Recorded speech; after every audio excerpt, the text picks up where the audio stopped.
Fitzgerald, the designated hitter in the cleanup spot. Jack Crichton batting fifth. Luke Gaffney is in the sixth spot. Jason Fultz Jr. stays in the lineup with Jay Dillard still feeling a bit ill, as Dillard was a late scratch yesterday. Fultz came in and did quite well. Fultz Jr. batting seventh. Ty Daly batting eighth, and Tyler Lichtenberger rounding out the Clemson batting order. Tristan McClatty, Ty Daly, and Tyler Lichtenberger are the three lefties in the Clemson Cardinal, as they are about to take the field here defensively on a gorgeous afternoon on the farm. When they do, they will look like this. In the outfield from left to right, Court McDonald, Ethan Hott, and Tatum Marsh. Around the horn, J.J. Moran at third, Charlie Bates at short, Eric Gion at second, Ichirushu, Rintaro Sasaki at first, Luke Lavin behind the dish, and it will be Sam Garwal on the mound. Garwal, 6'5", 243 pounds, originally from San Diego, and a transfer from Northwestern. More on him once he takes the mound and once the Cardinal take the field. And an important game, as both of these teams in the bottom tier in the ACC as the season, as this weekend begins, trying to move out of that lower tier and trying to move into a more advantageous position in the ACC standings. And Clemson had come into this weekend series kind of a bit on a low. Struggled last weekend in their series, got run ruled on Wednesday in a non-conference affair at Wake Forest in Charlotte, but perhaps feeling a bit better about themselves here as we come into today. Cardinal taking the field. Sam Garwal has taken the mound. Information on Sam as he is about to make his 8th appearance and his 3rd start of the year. Has an 0-1 record and an ERA of 10.24. Has thrown just 9 2/3 innings so far this year. 14 hits, 11 runs, all of them run. Good strikeout to walk ratio, as that is 16-4. But does have a whip just underneath 2, and opposing batters are 326 against Sam Garwal.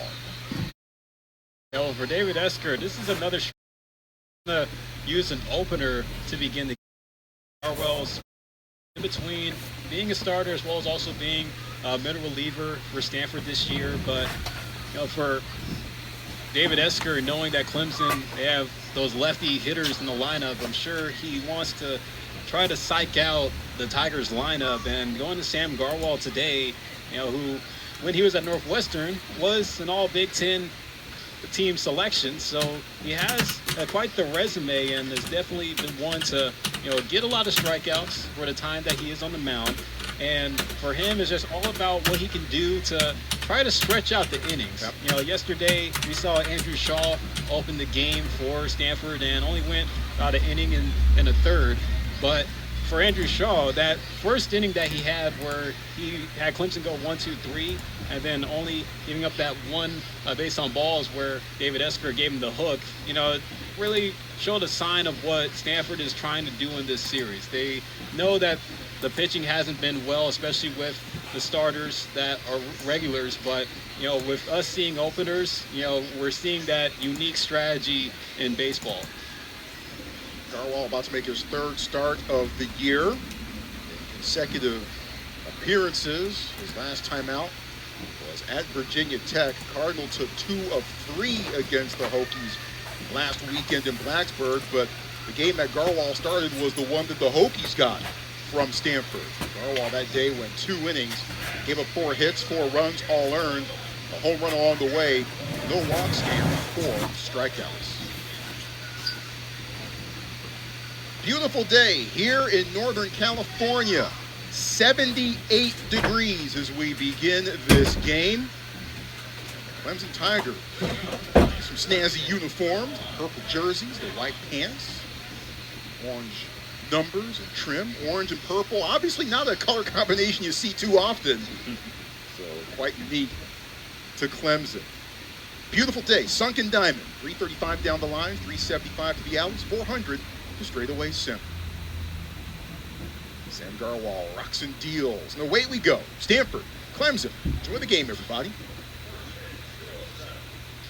First pitch at 2:07, a couple minutes behind, but that's okay. Bryce Clavon hitting .286 with 2 home runs and 7 RBI on the season.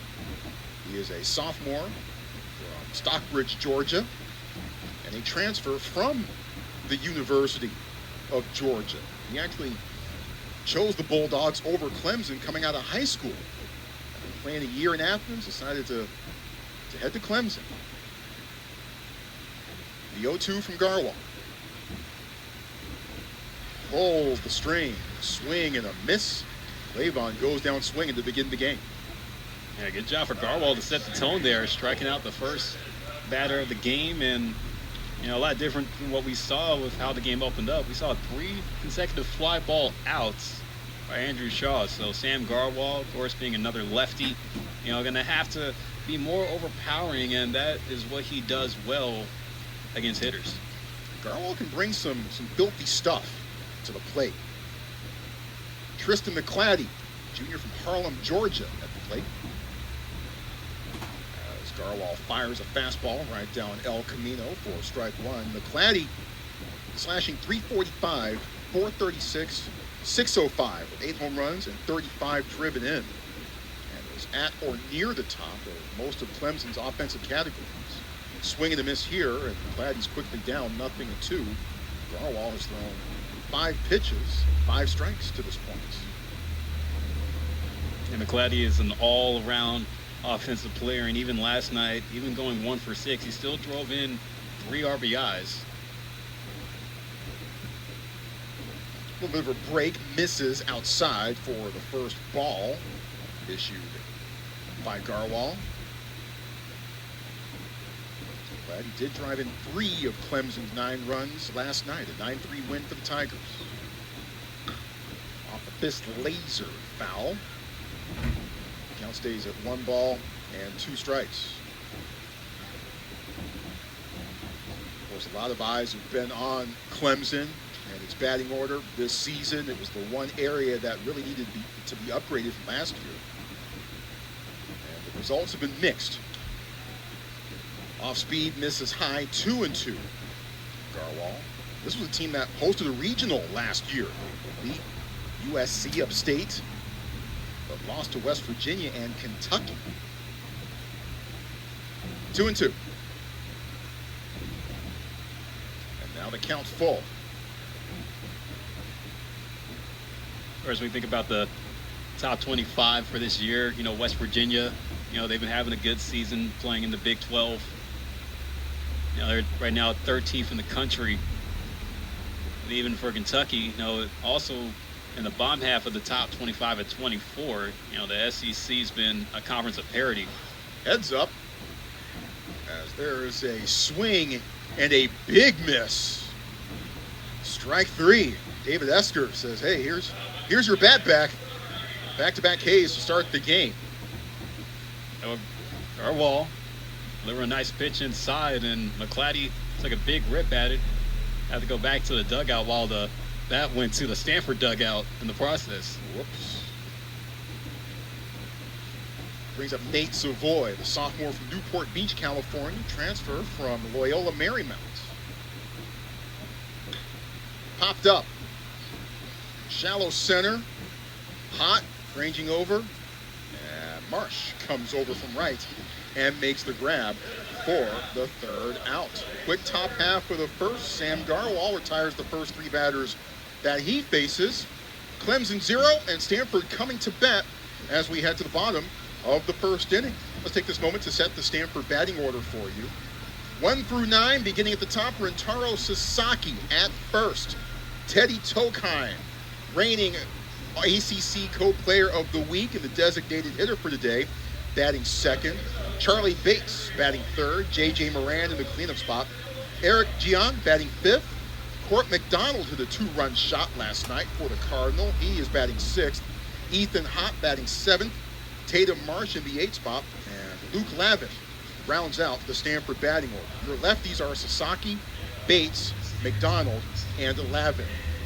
In the outfield for the Tigers, from left to right, Jack Crichton, who began at first base last night, took some bumps. Maybe that's why he's out there left. Crichton in left, Bryce Claiborne in center and Ty Daly in right. Around the horn for the Tigers, it's Jason Foltz Jr. at third, Tyler Lichtenberger at short, Tristan McClatty at second, Luke Gaffney at first, Nate Savoy behind the dish for the Clemson Tigers. And on the mound is Michael Sharman, fifth year, a redshirt senior, I should say, originally from Woodstock, Georgia, and a transfer from Tennessee. Sharman's numbers on the year, quite impressive actually. About to make his 8th start and appearance of the year. Has a 4-1 record and a 3.19 ERA. Does have one complete game. We'll talk about that later on. 36 and 2/3 innings pitched, 26 hits, 16 runs, 13 of them earned, 7 walks versus 36 strikeouts. Opposing batters hitting 191 against Sharman. Has dealt a couple wild pitches, has hit a couple of batters, but has been very impressive for the most part in his outings so far this year. Yeah, absolutely. Michael Sharman, coming from a solid high school powerhouse in Georgia and Etola High, they've definitely been making some noise over the last few years, but among the starters for Clemson, he has the best starter ERA at 3.19, best on the team, and he's also top 3 in the ACC in wins with those 4 wins add to his total. But you just think about the makeup of what he brings. This is a guy that has many opportunities of going the distance in games. 36 and 2/3 innings pitched in the games he's pitched, as well as also getting hitters to strike out looking. He's the second best in the conference with 11 backwards Ks. So that was a problem last night for Stanford. They were guessing at a lot of pitches, and it's going to be a bit of a change going up against a guy that is known for making hitters guess at the plate. So that's where Stanford really needs to make the adjustment today to go up against Sharman. First batter to face Sharman will be Rentaro Sasaki, a sophomore from Japan. Sharman inside, swing off the fists of Sasaki for strike one. Rentaro on the year, batting .263, .426 on base, .606 slugging, team high 9 home runs, and 18 RBI. He has a streak of a run scored in 9 straight games, snapped last night. This one is backhanded by Sharman high off the mound, and no play for any Clemson infielder to make. Sasaki on board. Rentaro Sasaki, great directional hitter. You see here, just hits it right back down Main Street. And Sharman tried to backhand that as it was coming right at him, and there's really no play to be made for the middle infielders of how high the ball went after it ricocheted off the rubber. Yep. Here comes Teddy Tokheim, ACC Co-Player of the Week, the freshman from Seattle. Has just been lighting up pitchers the last couple of weeks. He looks at the first pitch low and inside from Sharman for ball 1. Tokheim slashing .418, .505, .835, team high in all categories. Also moved the squad with 9 doubles, 17 extra base hits, smashes, fouls off, ball and strike. Tokheim also with a 10-game hit streak. He's hitting .512 during that span. Sharman's gonna have to eat his Wheaties to try to figure this guy. Tokheim's been swinging the bat. Fouled off again, 1-2. Yeah, Tokheim went 2 for 4 last night to extend that win streak to, a hit streak to 10 games. He even came across to score a run where Stanford tied the ball game early. That was on a defensive error made out in center field by Bryce Claiborne. Sharman tries to paint the outside corner, doesn't get the call from home plate umpire Darren Hyman. The count goes to 2-2. Umpires for today are Darren Hyman behind the dish, Christopher Gonzalez at first, Greg Charles at second, and Toby Basner at third. Wrapped right to short, hard hit. Lichtenberger recovers, flips to second, and gets Sasaki there. Well, Lichtenberger hung in there the whole way, covered, and was able to get the force out. Get the lead runner, I should say. Yeah, with 105 coming off the bat of Tokheim, Lichtenberger doing a great job at sticking with it and able to get the lead runner. You see, just only 2 hitters in. Stanford are seeing the ball pretty well out the hands of Michael Sharman. Brings up Charlie Bates, sophomore from Palo Alto. Sharman tries a curve, misses inside. Bates hitting .321, 8 home runs, and a team-high 26 RBI on the season. He's slugging .623. Same pitch. This time he gets the inside corner called. 1-1. Charlie Bates, 0 for 4 last night. Does still have 11 multi-hit games this year to lead Stanford. The 0-2. Tag right to second. Throw the second for 1. Over the first in time for the 4-6-3 double play. Scoreless after 1 inning in the books here between Stanford and Clemson. You're watching ACC Network Extra. No score as we head to the top of the second inning. Clemson looking to take the series outright today. Stanford hoping to even things up with the Sunday's rubber match, but a fantastic day for folks to enjoy themselves here at Sunken Diamond. If you're hanging out on the grassy knoll, got a chairback seat, no matter where you are here at Sunken Diamond. It's a fantastic way to spend a Saturday afternoon. Also, not to mention, too, Troy, it's Pups Day at the park. It is.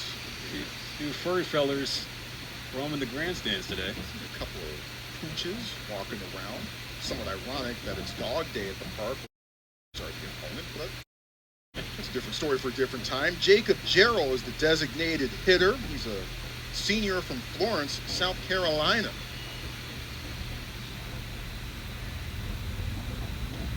Sam Garwal drops a curve in for strike 1.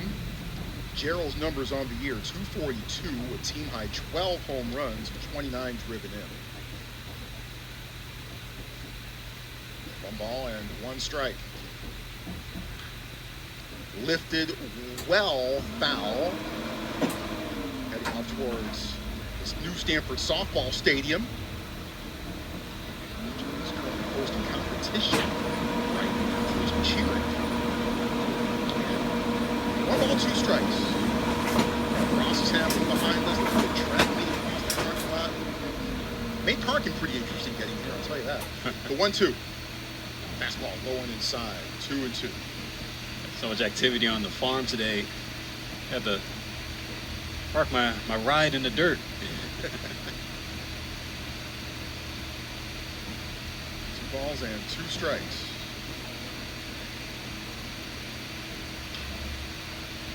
That is past Bates and into left field for a base hit. Jarrell, his first base hit of the weekend. That was his hard hit out in the left field. Able to hit the ball on the screws. And Jacob Jarrell, as we know, with the power he possesses in the middle of that the Tigers' order, trying to set the tone. There's Jack Crichton, senior originally from Rochester Hills, Michigan. Opposite field, laced down the right field line, but Marsh is able to get there in time. 1 away.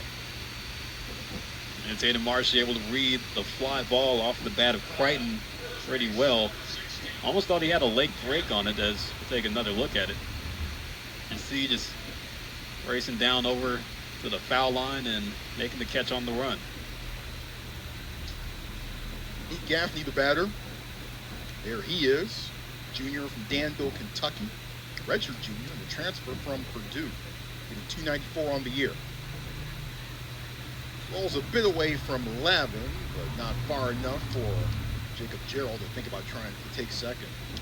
No secret that Stanford has struggled mightily with starting pitching. They kind of had to go to an opener concept of late. Let me give you some numbers on how Stanford starting pitchers have fared so far this year. Fouled off heading slightly in our direction. We hear it thump off the roof of the press box. Count goes to 1-1. Stanford has used 9 different starting pitchers so far this year. 9. Between those 9, not one of them have been credited with a win. Stanford starting pitchers, 0-8 combined record, and a 7.73 ERA. Stanford pitchers, starting pitchers on average have lasted just 3 innings. Fired down low 2-1. And they have only had a Stanford starting pitcher go 6 innings or more twice this year. Both those occurrences actually came back in February. It's by Aiden Keenan, who's been banged up, and by Nick Dugan. Last one was back on February 27th against Fresno State. So it's been messy at the starting meetings. Now, for the Cardinals. Yeah, just knowing that that was something that was trending during non-conference play, you know, sure, it put a bad taste in the Stanford fan base's mouth just to know that that is what they were going to expect from the pitching this year. But you also got to give this, a little inkling to Troy. David Esker has a young pitching staff.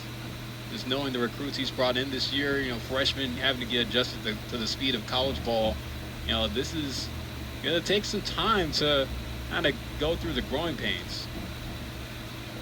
Strike 2 called. Count full now on Gaffney.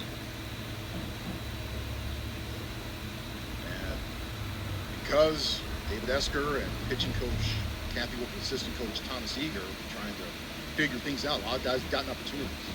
Payoff pitch on the way. Curveball hit to right field, sinking, but Marsh makes the chin-high grab. 2 gone. And we actually saw that a bit last night as you look again at Marsh making the grab. Young man David Weiser, a freshman, made his debut in the 9th inning last night, and he actually looked pretty good. Retired all 3 batters that he faced. 3 up, 3 down, top 9th last night for Weiser. So he has certainly entered his name, perhaps, in the Stanford pitching sweepstakes going forward. Yeah, and I remember you saying last night too, Troy. As that ball goes over Sasaki's head, and on his way, Gerald hesitated, now is heading to third, but the throw bounces a bit offline from Sasaki, and Gerald was able to take 2. Yeah, just a pickoff move gone wrong there by Garwal. He just air-mailed the throw over Sasaki and allowed Gerald to advance 2, and knowing that there's the advantage, you can see he kind of hesitates there just to wonder if, should I stay or should I go? Not like the song, but all this foul territory at Sunken Diamond allows for opportunities like that to happen. And Holtz gets hit by the pitch.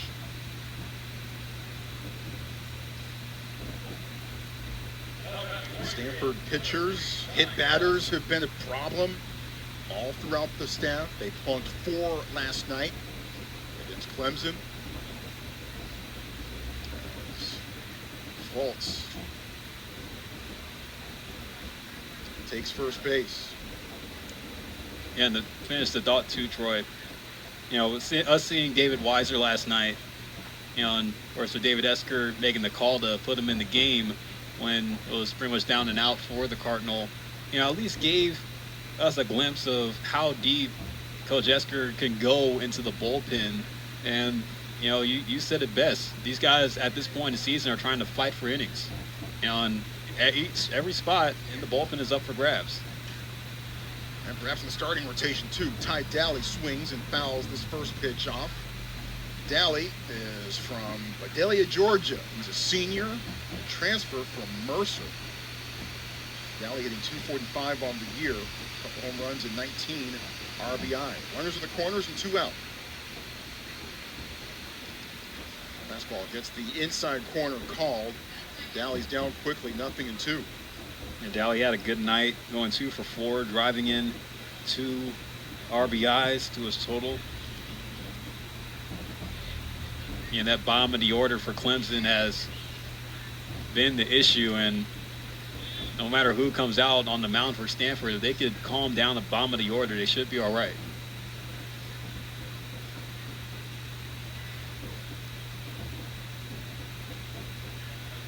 Runner Heading down to second, Lavin pumps and keeps the ball. A smart move there. As Fultz takes second. And for Garwal, even though he let a pitch there, he gave the base up, but now you just have to go right at this guy here, get that punch out to end the inning.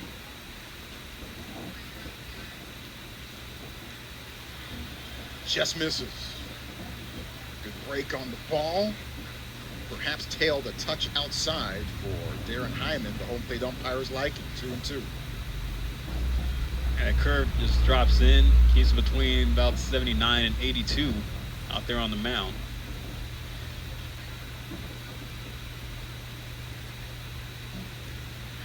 Got him looking. Called strike 3. And the Tigers leave him in scoring position. Garwal rears back, gets out of the mini jam, and preserves the 0-0 score. Stanford picking up the bat and beginning the bottom of the second in just a moment. Picture perfect Saturday afternoon at Stanford. No score as we head to the bottom of the second inning. 78 degrees when we began. Not much of a breeze as you see the flags at the very top of your screen. The American flag on the left.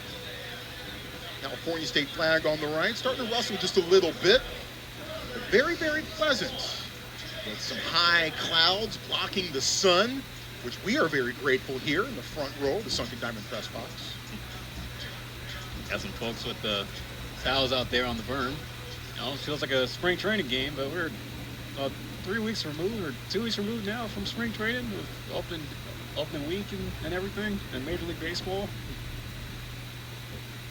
J.J. Moran looks at the first pitch go over for called strike 1. Moran from San Diego. He is a sophomore. He is batting .311 with 5 home runs and 12 RBI on the year. Taps that one foul. David Esker very, very high on this young man. And I remember talking to Esky before last season began, and he was ranting and raving about JJ. He said, look, this kid's going to be a star at Stanford. It's not a question of if, but when. The 0-2 pitch. And while, Esky can be pretty effusive with his praise, when he's saying things like that about a guy, you know that he's able to back it up. David Esker has been around for a long time to spot talent from the sky. And, for J.J. Moran, he's had his moments so far this year. Looks at strike 3 here. First strikeout of the afternoon by Michael Sharman. As mentioned, Michael Sharman can get hitters looking, and you can see there just able to put the fastball on that middle inside, and Moran didn't see it coming. I'm going to say this too about Michael Sharman. Right now he has a younger brother, Matthew, who's currently about to wrap up his high school career down in Georgia at Etola High School. Actually was watching a game the other day on YouTube of a start that he had. Looked pretty good. Eric Gian looks pretty good with that swing. First pitch wrapped into left center for a base hit. Gian, a junior from Thornton, California, a transfer from Columbia, with his second base hit of the weekend. And squared it up nicely. Able to place that one out to left center field. So Stanford gonna have to play some station-to-station baseball today if they want to try to come out with a win. And if Sharman, his younger brother Matthews, committed to go to Georgia, but also been some pro buzz around him. Could be some talks of him getting drafted out of high school as well. Here's Court McDonald's first plate appearance of the day. As he looks at a breaking ball that goes over. High strike called by Darren Hyman. McDonald from Arlington, Texas. He sent a moonshot into the trees last night for a 2-run home run. Might have been thinking about that home run with that swing. Sharman hasn't completely crossed up with the off-speed stuff. Balls and 2 strikes. McDonald on the season is batting .385, 2 home runs and 7 driven in. That home run that he hit was off of Aiden Kanak, and those a little bit late in the game, but he sent it about 350 feet over the right field wall. That was really the only blemish that Canuck had last night on the mound. Off the fists, could be playable. Savoy locates it and makes the grab for the second out. In many college ballparks, that's probably landing in the first row. Lots of foul room in all directions here at Sunken Diamond. It can be a pitcher's best friend, or sometimes, if you don't get the pitch where it needs to go, can be your worst nightmare. I've seen more than a few runners score on wild pitches from second base as a result of all that room, especially behind home plate. And even with Nate Savoy, who was playing in the outfield last night, getting behind the plate as it was Jacob Gerald that got the start at catcher. I'm sure his knees are thanking him, allowing him to be in the DH spot today. It was Ethan Hott, senior from Paradise Valley, Arizona. Hott 0 for 4 last night, struck out once, but made a terrific diving grab to end the top half of the first inning of last night. Hott slashing 316, 403, 456 with a home run and 12 RBI. Curve again by Sharman. It goes over for a called strike one. Going back to praise and David Esker and how optimistic he can be, especially when he believes in a player or a team. As Hott swings and misses, 0-2. I remember talking to him in May 2020 when Stanford had just finished going 5-11 before the season was stopped due to COVID-19, and he said, look, we got the guys in the room to make a run at the national championship. As this one is hit on the ground to second, and the throw over to first is in time for the out. I'll try to finish that thought in the third inning. Rule number 1, Troy, as an announcer, never start a big thought with 2 outs or 2 strikes on the board. But I'll try to pay off that story when Philip Hall takes over in the third inning. No score here at Sunken Diamond after 2 on ACC Network Extra. Great to have you with us here as we begin the third inning. Clemson and Stanford still looking for our first run of this game.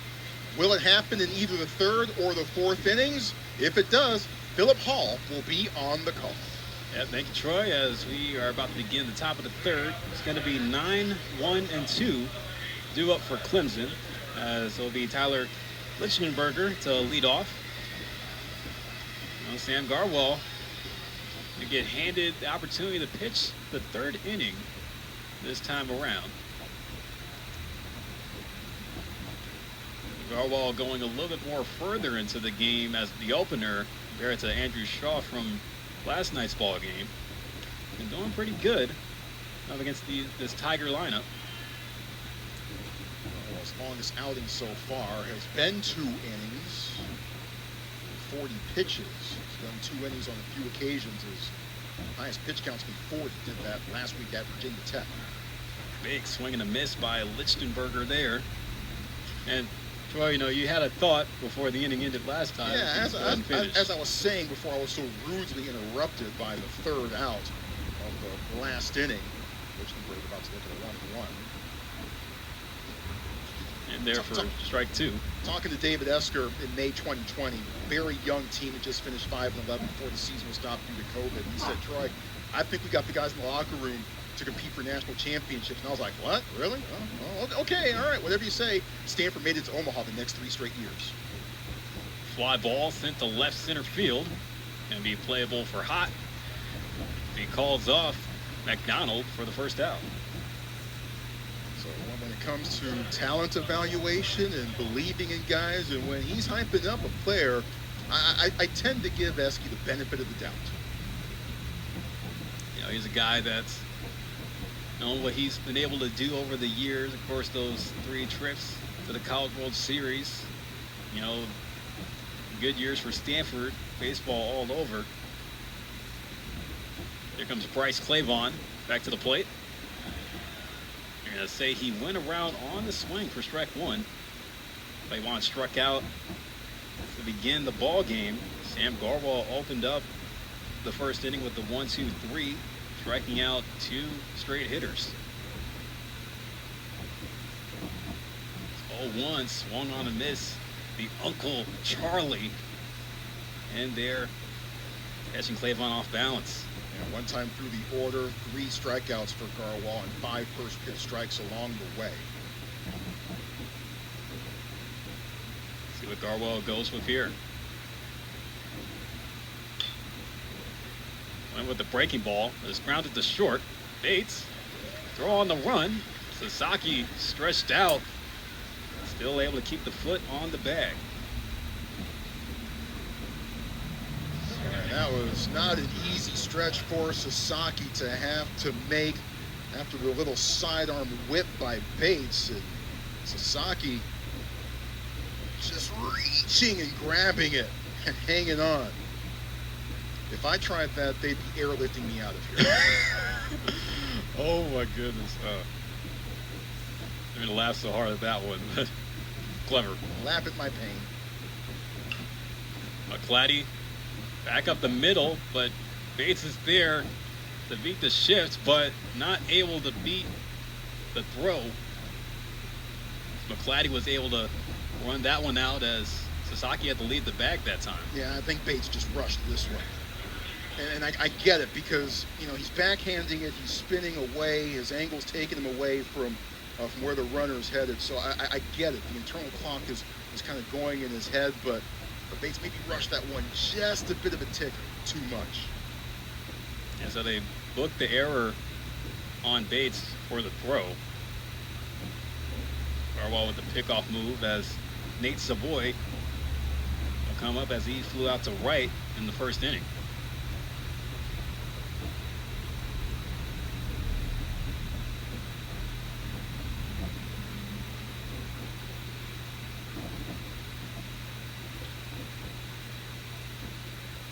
Two moves. They actually ruled that a single. Oh, yeah. On McClatty.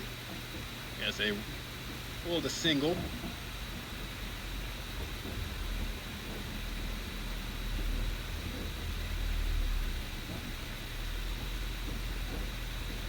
Garwal finds some real estate over there at first to check on McClatty.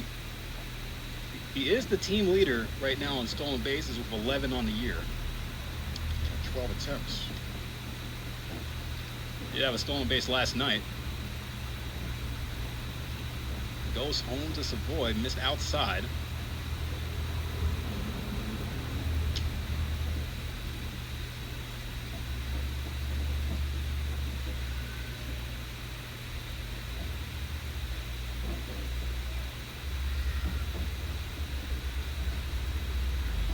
Clay taking off for second. Lavin's throw just high. He's in there safely.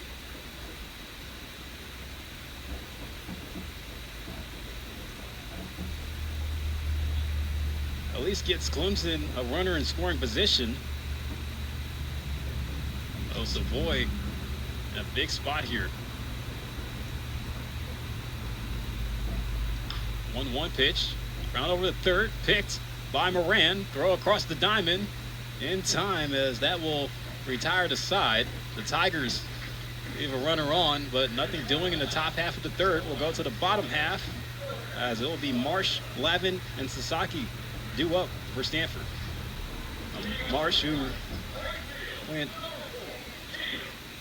0 for 3 last night. They reached base once. That was on a hit by pitch. Comes in with a slash line of 211, 318, and 263 on the season.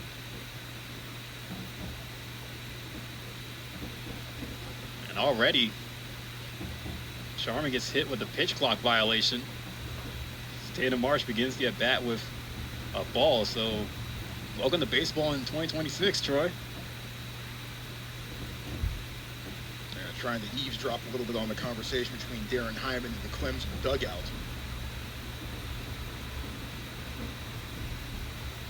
Marsh swings and a miss at the official first pitch thrown of the inning. Sharman won ACC Pitcher of the Week honors back on March 2nd for a fantastic day against South Carolina. Rolled just to the side of the mound. Sharman leaves it and gets the throw to first.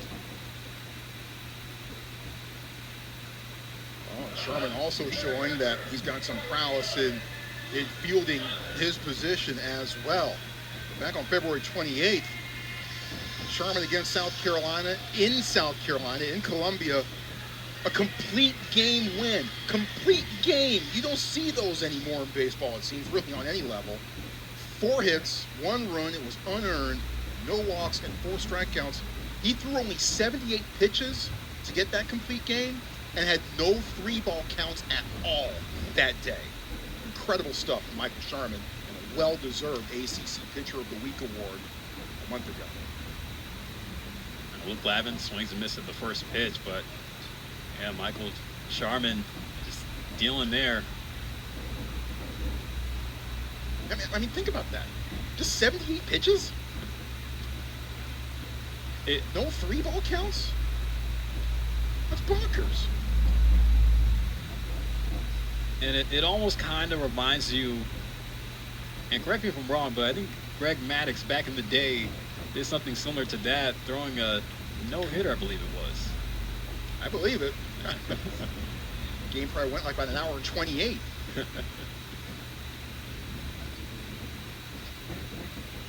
Yeah, well, the Sharman household in Georgia has got some good things going on. The 0-2 to Lavin.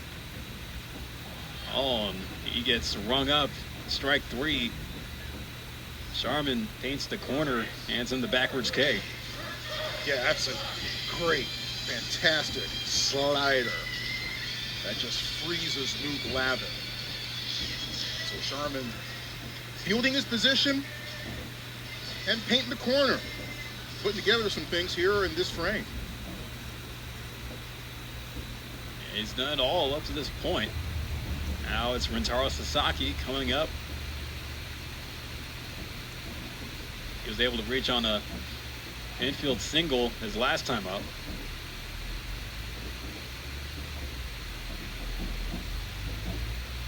By the way, even though Sharman was fantastic against South Carolina, you could argue that might be his second best appearance of the year. As Valentine's Day, Sharman showed no love for Army West Point as he retired the first 17 batters that he faced and struck out 8 that day. 10 batters shy of a perfect game. 8:27 outs to do it. Oh, and Sharman gets Sasaki to look to end the inning. So a shutdown inning put together by the kid from Georgia. We're going to head to the 4th frame. Still a scoreless game here on the farm. Still 0-0 as we're now in the top of the 4th. And already David Esker calling on for a new arm. It's going to be Parker Warner out of Livermore as a sophomore coming in to take over things on the rubber for Stanford. And for Warner on the season, this will be his 8th appearance. He's already gone 18 2/3 innings with a strikeout to walk ratio, 20 Ks to 13 base on balls allowed with a 220 whip. So he's hoping to at least have some strong innings, as Stanford have shown signs of improvement to start this Saturday afternoon. Hopefully they can keep it going out there on the rubber.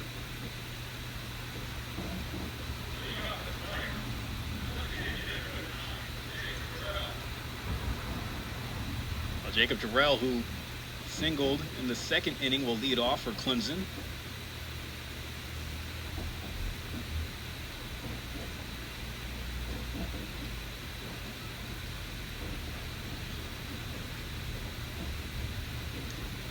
First pitch from Warner, fastball inside. Warner, in his 18 2/3, has dealt 4 wild pitches. He's also hit 4 batters and balked a couple of times. So let's keep an eye on those things. Jarrell pops it up on the infield. The shift was on as Dion comes in to make the catch for the first out. That being said, hats off to Sam Garwal. 3 innings of shutout ball and getting the start for Stanford. 2 hits allowed, no walks, and struck out 3 in 40 pitches worth of work. And Garwal, with that performance, becomes Stanford's first starting pitcher to last 3 innings in its last 11 games. Gotta go back to the Pitt series a few weeks ago. Jack Crichton putting the bunt down. Moran coming from third. And the throw low in the dirt, but scooped up by Sasaki. Well played at the corners. Boy, Sasaki's been busy as he's had to contort himself to all different kinds of body positions to be fielding balls. He had a big stretch earlier in here, bit of a reach and a scoop. Keep it off the ground, 2 away. He may be a big man, but he is nimble. Luke Gaffney will come up with 2 outs as Parker Warner working fast in this inning. Delivers strike 1. Warner from Livermore, California. Probably about an hour's drive east of here, depending on how traffic feels. It's hit hard and is going to stay fair down the left field line. It goes into the corner. Gaffney making the turn, and he'll hit the brakes at second. As he comes through with a 2-out double. Clemson back with a runner in scoring position. Gaffney just ripped that one right down the third base line. Terrific swing. As you look at it, trying to exit velo on that one as it just bounded down the line. Gaffney was in velo himself, motoring into second with a stand-up double. Yeah, he was bumping those arms there, looking like Noah Lyles getting out the box. So that sets the table for Jason Foltz Jr. Foltz Jr. with only 3 RBIs to his name in 2026.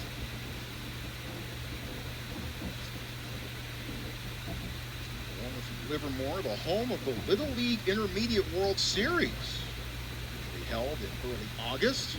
Pretty cool event. That's a fun one for sure.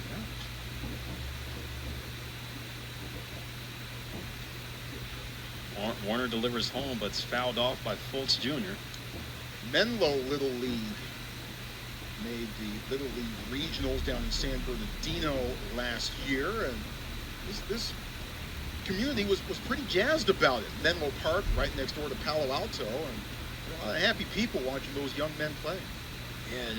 Yeah, just a little bit close to making it to Williamsport. Swung on miss by Foltz Jr. for strike 2. Had a few teams in the past from the Bay Area to make it all the way out to Williamsport. I remember a few years ago that team up from Petaluma went pretty deep in the Little League World Series. That was 2016, if I'm correct. I trust you. 1-2, swing and a miss. Parker Warner fresh out of the chute, leaving a man on, but keeping the game scoreless as we go to the bottom half of the 4th. Stanford back up to the plate. It's going to be Tokheim, Bates, and Moran. 2, 3, 4 when we come back. Walking back to Sunken Diamond as we're still scoreless in this matchup between Clemson and Stanford. Second game of this weekend series here on Easter weekend. Philip Hall on the call alongside with Troy Clarity here on the ACC Network Extra. Also, I brought up the Petaluma Little League team that made that run at Williamsport. Fact-checking it, it was actually 2012 that the team made the run. So, fears off, no hurt, no harm, no foul. Hopefully those kids from that team are living good lives, even though that was, 14 years ago, making me feel old. Wow, finally something that makes you feel everything makes me feel old. That's a different story. There's Teddy Tokheim, lead off. Looks at the first 2 pitches from Michael Sharman. Still staying in, giving Eric Bakich reason to let him go the distance in this one. Oh, but Tokheim trying to change that, sending a deep drive to center field, and that ball is gone. Teddy Tokheim, the freshman star, goes downtown and all around as he puts the Cardinal on the board 1-0. A Teddy tomahawk to straightaway center field, mashing that one, and I thought Bryce Clavon had a great beat on it.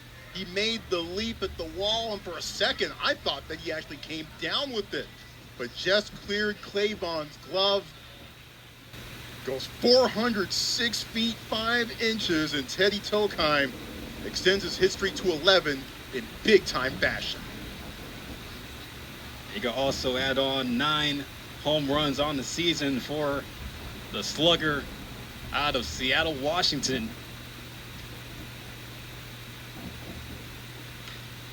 Bates back up the middle off the leg of Sharman. He recovers, and he'll get the out at first. Tokheim just continues to just terrorize opposing pitchers. My goodness.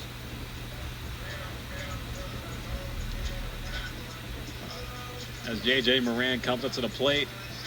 You know, speaking with Teddy Tokheim before the game yesterday, he mentioned a lot how he feeds off of the experience of the Stanford team. He talked about how during the fall, it was Jimmy Nadai who taught him about college baseball and the pace of play. Of course, with Jimmy Nadai being a very experienced player as a senior, you know, playing the role of leadership to a young guy that was highly touted in the high school baseball landscape up there in the Pacific Northwest. Yep.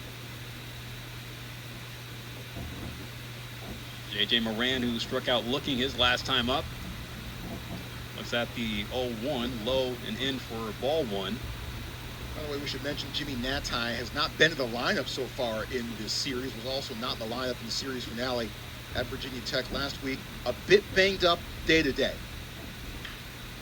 Moran heading out into no man's land as he was able to beat the shift. Gets on with the 1-out single. Well, and after Sharman appeared to be settling things down a bit with a couple of impressive strikeouts in the third, he's starting to get tagged here a little bit in the fourth. Of course, Tokheim taking it to the deepest part of the park. A nice solid swing, good contact there by Moran. Stanford trying to keep it going. Clemson maybe starting to look for answers a bit. Yeah, first mound visit of the day. As there isn't any action happening in the Clemson bullpen right now. It looks like they are going to get an arm up here. Yeah, but Michael Sharman not looking like himself right now, as Stanford have been able to see the ball pretty well. First, Teddy Tokheim, you know, getting them on the board with the home run to the deepest part of the yard. While we're at it, give you a little bit of the out-of-town scoreboard for the ACC today, as Florida State picked up the series win over Virginia, winning 9-3 in the rubber match. Carolina getting the series win over Boston College, winning 8-7. That being a top 25 matchup. Louisville took care of Duke 9-4. Duke still won the series, however. Yeah, North Carolina State winning a 1-run ball game over Notre Dame 7-6 as Eric Gion comes up. And, oh man, I wonder how you're going to feel about this. Right now, Wake Forest is up on Pitt 22-8 in the bottom of the 7th right now. Pitching optional there, Pittsburgh, I believe. I don't know, like, I think the Pitt pitching staff must have took the day off, but Wake Forest putting up a football score on the Panthers in the Steel City. And across the bay, it's another blowout, as it's the top of the 7th right now between Georgia Tech and Cal. 9-0, the Yellow Jackets are up, trying to go for the sweep. And then later tonight, a little bit of ACC baseball primetime action with Virginia Tech and Miami. Set to start off at 6 p.m. I believe that's 6 p.m. Eastern time. The 0-1 to Gion in for strike 2. Sharman trying to bounce back here. Yeah, but there you go for the out-of-town scoreboard of what's happening around the ACC, as some series are or have already closed out, and you know, some only just in the second game. Fouled off by Gion. Well, And Natai, again, a bit banged up, has not appeared now in the last 3 games. And Natai's status has been a benefit for Eric Gian, getting more opportunities, and he's, by and large, made the most of them. That's for sure. Gian, one of those players that has earned his at-bats. And a fly ball to left center field. Oh, and running it over to make the catch is Crichton. Clavon came in trying to slide for it, but it was Crichton who beat him to the baseball. There's 2 away.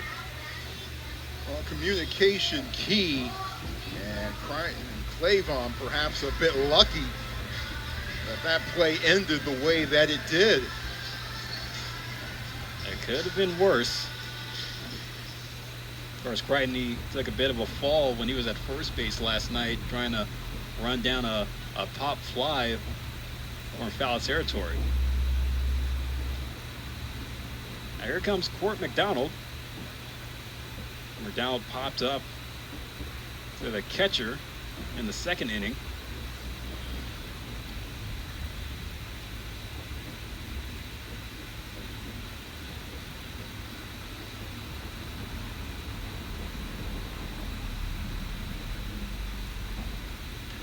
McDonald putting the bunt down. Sharman picks it up on the first. They retire to side.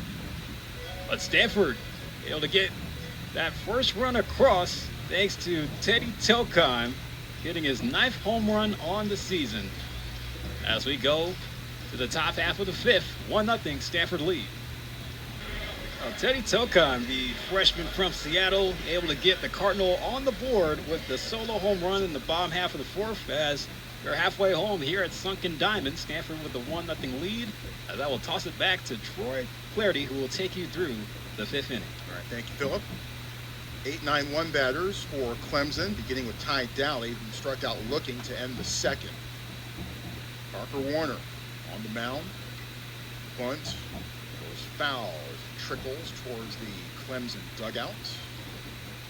Warner, the 2nd pitcher for Stanford today, after the Card ran through 8 pitchers last night. And Shaw got the start. And then after that, it was a real list of Stanford pitchers. The 0-1. Doesn't connect on the bunt here. Count goes to 0-2. Cassius Thomas performed well. Mike Erspamer, a freshman, also performed well. And David Weiser made his collegiate debut in the 9th inning and took down all 3 batters that he faced. Those are the highlights from the pitching staff last night. The 0-2. Lifted high to right field. Marsh ranging over to his left and makes the catch eye high. 1 gone. So after a night in which Stanford rolled through 8 different pitchers, having only used 2 in 4.1 innings to this point, is a bit of a welcome development for many different reasons. That's for sure. And, Tatum Marsh has been staying active out there in right field today. It's already 4 fly balls hit to his direction. Tyler Lichtenberger flew out to center. Fouls this one off. That skips off to our left.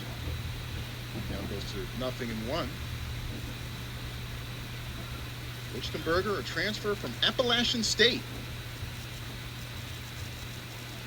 Boone, North Carolina, gorgeous part of the country. A couple of hops and a couple of rolls, and Bates suddenly can't handle it. If the ball had continued to hop, that might have been Bates' best friend, but once it started to roll, perhaps that threw him off just a bit. Yes, shortstop crime there. Bates just bobbled it. Didn't really have a clean look for it. Neither did Moran. It was always a tough play when you have the third baseman and the shortstop, kind of have to cut across the middle. Ruled an infield single. Go back to the top of the order. Bryce Clavon, 0 for 2 today.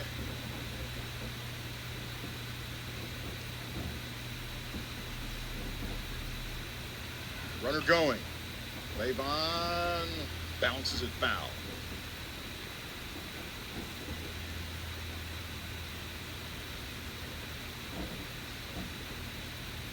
Do it again. Clavon spent last summer with the Bend Elks in the West Coast League. Pacific Northwest. He's played ball on this side of the country. Maybe not necessarily in this corner, but Bend Elks up in Central Oregon. Definitely some good baseball that you could play there in the summertime. Yep. In the West Coast League, the Northwoods, the Coastal Plain League, and Yep. even the California Collegiate League. Close play, and they got him. Lichtenberger thrown out at first. And he's sticking around in case they want to take another look at it. We'll show you what we have. As Lichtenberger diving back in. Close play. First base umpire Christopher Gonzalez did not hesitate. Yeah, it was bang bang over there on the pickoff move by Warner, and it looked like Sasaki might have gotten the tag down on Lichtenberger, but I'm going to go to the camera well and go to a replay review. Well, Lichtenberger was definitely behind. He was definitely caught a bit unawares there with the pickoff move by Warner. The question is whether he was able to get a fingertip to the bag in time. Zoom in on it here. At a close-up. And Sasaki, I think, got the tag in before Lichtenberger's right arm is able to make contact right there. Yeah, you could watch the fingertips. Lichtenberger didn't get to the bag quick enough, so this could stand in favor for Stanford.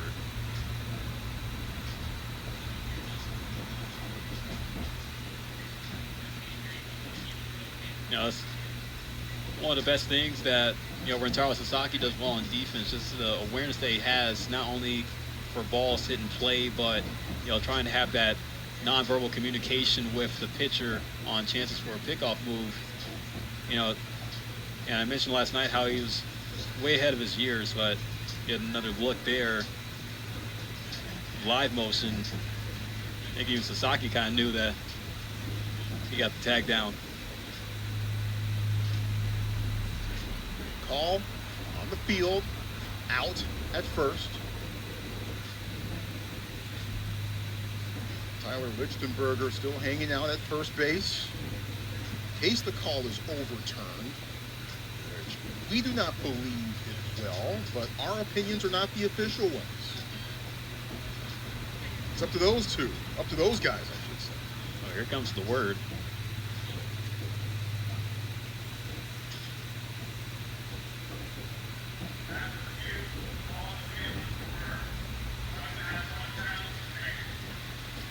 So the call stands, and Lichtenberger has to go back to the dugout. And that means there are two gone here at the top of the fifth. What an out for Stanford to get. Keeping the bases empty for Clemson. You don't want to give them any chances to get traffic moving. It's not the 101. So, good on Parker Warner to have good awareness there on the mound. The 0-1 to Clavon. As Warner fires a fastball that catches the lower part of the zone. And Warner goes ahead 0-2. For Warner, a fantastic pitcher on the high school level. About to deal the 0-2 to Clavon. Low. Count goes to 1-2. For Warner, the Bay Area News Group Player of the Year in 2024, his high school senior season.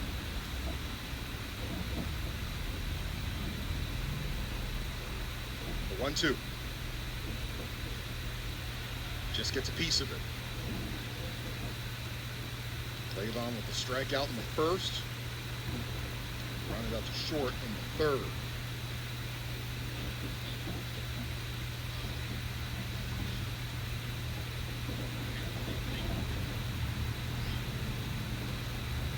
One ball and 2 strikes. The pitch from Parker Warner. Ball low and outside. 2-2. It's been a waste pitch there as Warner. There's a lot of life to that fastball of his.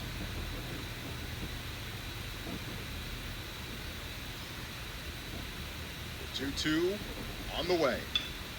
Back up the middle. Backhanded by Gian. And scooped up by Sasaki. Sasaki's made all kinds of plays at first base this afternoon. There's another one. And it remains a 1-0 Stanford lead. Bottom of the fifth in the moment on ACC Network Extra. Stanford with a 1-0 lead as we head to the bottom of the fifth inning. Troy Clarity and Philip Hall. Glad you're with us here on ACC Network Extra. Game 2 of this series, halfway through. Game 3 of this series tomorrow afternoon. Spend Easter Sunday here with us.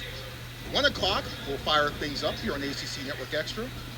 1:05 p.m. Pacific time with the first pitch. 4:05 p.m. Eastern time. Bottom of the order, the 7, 8, 9 batters here for the Cardinal. Beginning with Ethan High. Rounded out to second in his only other previous plate appearance so far today. Lifts this one to left. Backing up is Crichton. He makes the catch just shy of the wall. Gave a good ride, but just could not have enough to carry out. Yeah, just a little bit short. Crichton having to take a bit of a shove off the wall there to make the catch, but good job to backtrack and get there for the first out. Tatum Marsh grounded out back to the pitcher to begin the third inning. The one thing I'm impressed right now with Michael Sharman is that he's only thrown 47 pitches, so with how late it's starting to get into the game, really no signs of life of him slowing down. Been efficient for the most part. By my count, he has not had any 3-ball counts to this point. As he is almost twice through the order now. The count going to 2-1 on Tatum Marsh. 2 balls, 1 strike. Sharman working quickly. And now the first 3-ball count of the day. As if on cue. He's not surrendered a free pass yet. Count full. I don't think he's planning on to either. He came into today only allowing 7 walks for the whole season. 3-2 pitch. Just misses low. That's ball 4. Depending upon whom you ask, I hear a little chirping both from the dugout and the mound. Yeah, Eric Bakich voicing his opinion over the home plate umpire Darren Hyman after that call.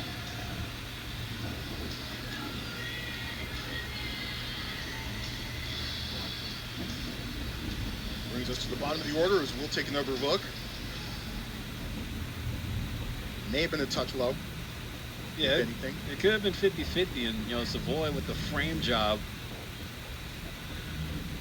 And with it being relevant, the ABS in the major leagues has been effective, and they're showing a stat of who calls for the most challenges in this. Usually the catcher. Luke Lavin swings and fouls this one off. Yeah, they showed that ever since the start of the major league season, for the ABS system, 59% of the time the catcher calls for a ball or strike challenge, and it's the highest among the batters and the pitchers. The catcher tends to have a decent view of where the ball crosses the plate. That one crossed over in the zone. 0-2. As you look at Nate Savoy. 4 balls, 2 strikes. Savoy tried to frame that one. Doesn't get the call. 1-2.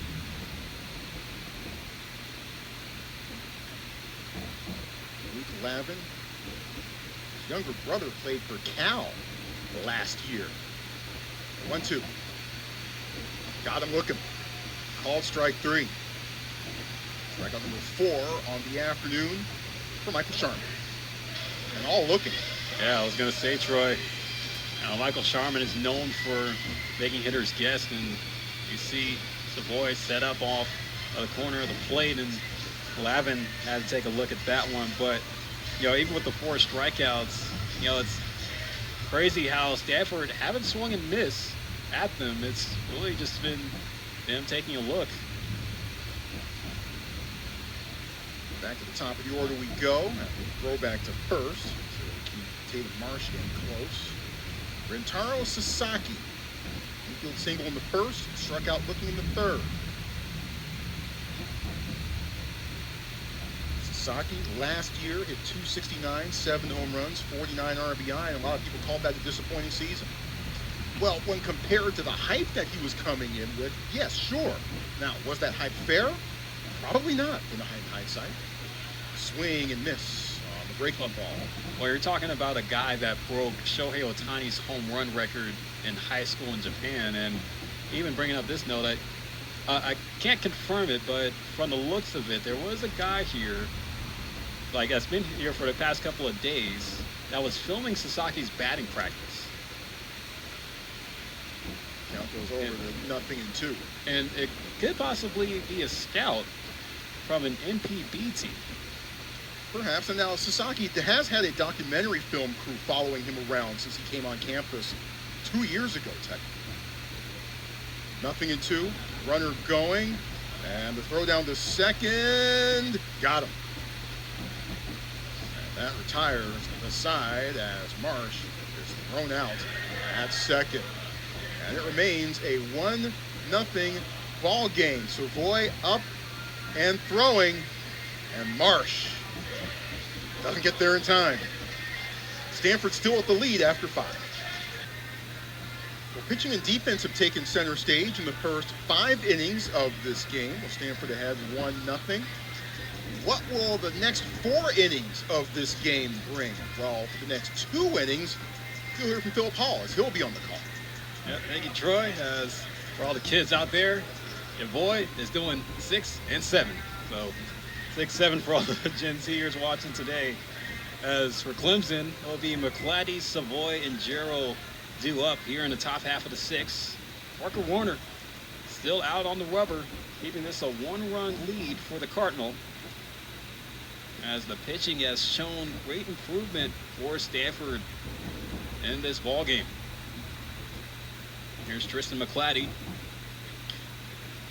Looks at the fastball outside as McClatty is 1 for 2 on the game with a single, as well as also a stolen base.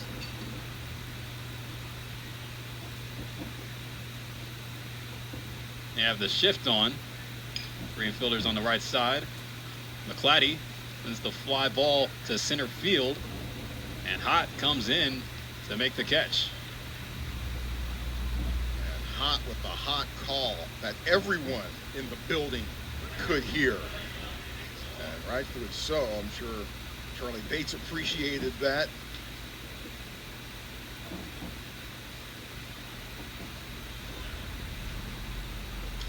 So Nate Savoy back to the plate for his 3rd time today, 0 for 2.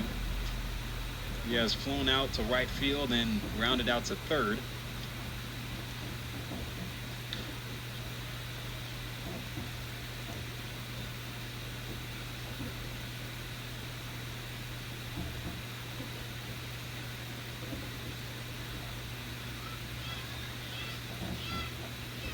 Warner come back with the 1-0. Shift is on Savoy. 3 infielders on the left side of the infield. Warner gets it in for strike 1.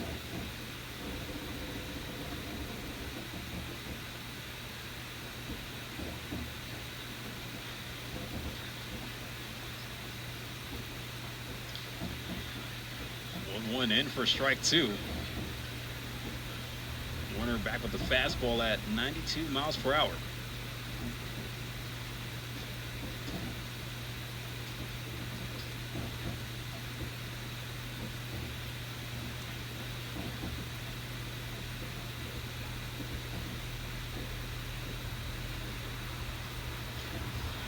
Called strike 3.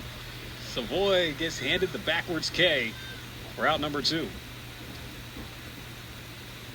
Well, and Warner, rather, perhaps working at a bit more of a deliberate pace in this half inning than he might have been certainly in the 5th, when it looked like he was pitching a little bit on the faster side.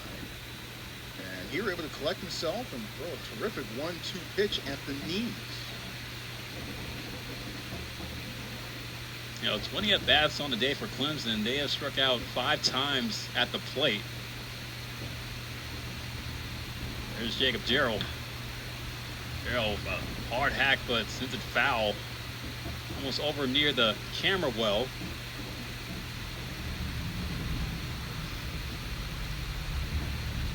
Gerald has a single on the day that he recorded in the 2nd inning. He popped out to second base in the 4th.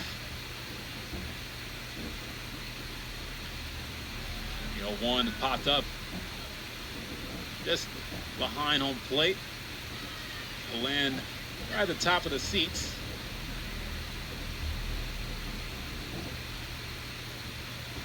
Gerald had a 2-run home run against Stanford last year. The series played in upstate South Carolina. Clemson took 2 of 3 from Stanford in that series.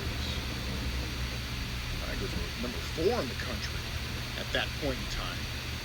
Not ranked now, which has been a rarity. It hasn't happened in quite some time. Warner trying to go for the 1-2-3 inning. Here's the 0-2. And they said he foul tipped. Jacob Gerald, good morning, good afternoon, and good night. Parker Warner gets 3 pitches on Gerald to put together a 1-2-3 inning as we'll go to the bottom of the 6th. Stanford still lead 1-0.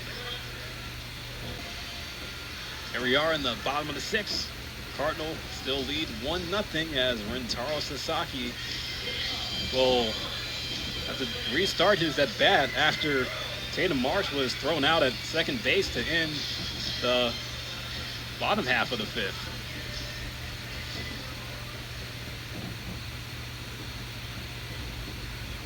Michael Sharman, who stays in the game for the 6th inning, will lead off against the slugger from Japan.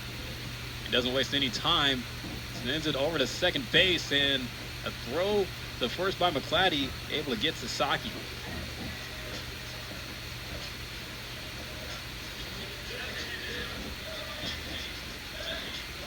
There was Sharman, he's glad that one stayed on the ground and glad that the shift was on.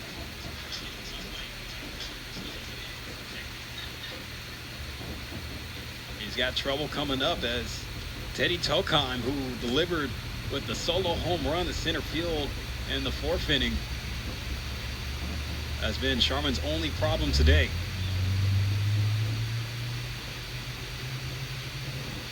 Stars him out with strike 1.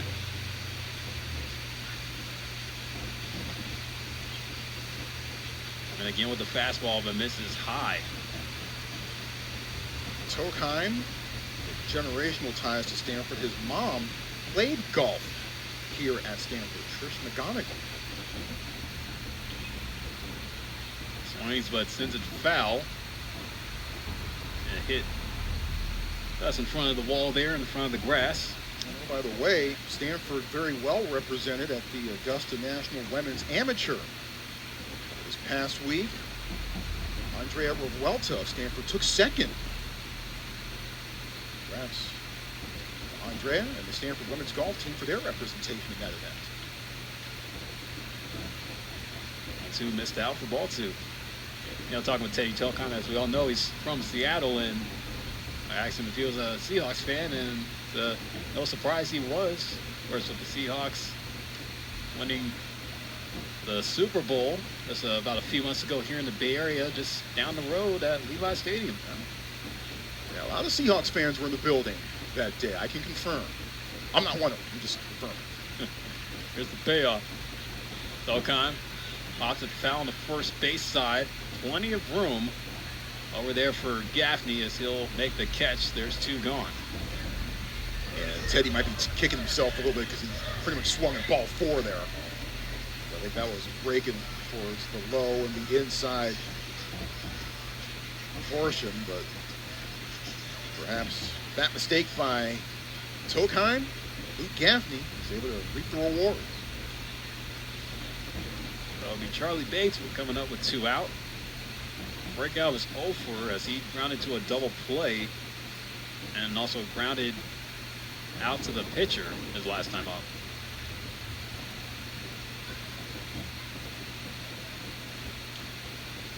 Of course, Stanford, with the Super Bowl being played just 11 miles down the road here, has representation. Sent foul down the first baseline. And in fact, the New England Patriots, as the AFC champions, held their practices just on the other side of the parking lot at Stanford Football Stadium.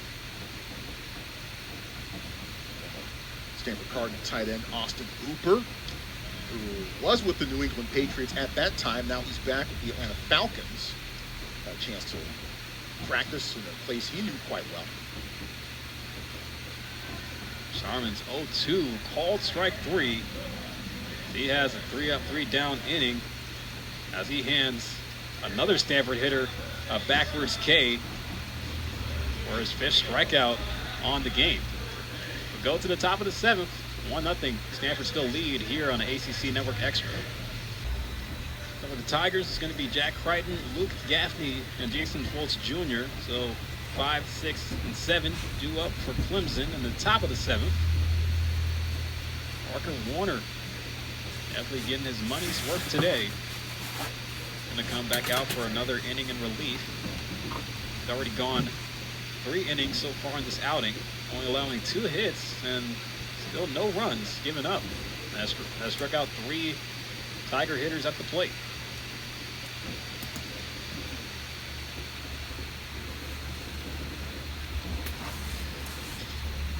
Warner, in his last appearance at Virginia Tech last Saturday, did go 3 innings. Took him 74 pitches to get there. That's the way for ball 2. And has gone as long as 5 2/3 this season. At a career high. He did that February 22nd against Cal State Fullerton.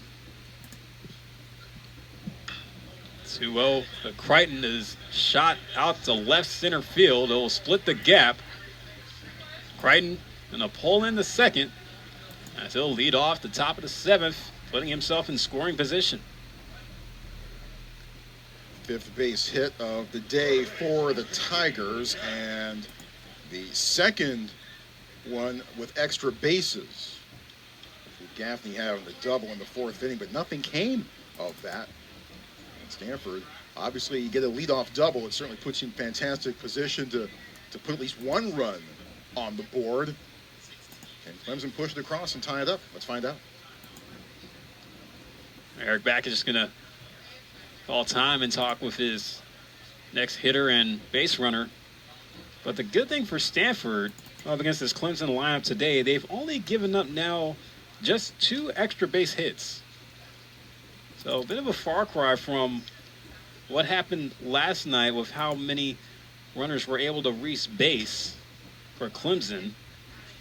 Again, not too many extra base hits were given up last night either, but at least today, the Tigers have struggled and trying to move runners over. Well, here's the difference. Last night, Stanford pitchers walked 7 guys, and they hit 4 more. So far today, Stanford has performed much better in that category. No walks at all, and just 1 hit batter to this point. So they haven't been just letting Clemson batters on without Clemson having to swing the bat. Now, can they sustain that for the remainder of this game, especially as tight as this game has been played? Because every little thing is going to loom larger and larger as things go. That's for sure. Here's Luke Gaffney. He'll come up 1 for 2 on the game. Looks at strike 1. The line score goes like this: no runs, 5 hits, no errors for Clemson. They've left 4 runners on base, 1 run, 4 hits, and 1 error for Stanford. They've only left 2 on.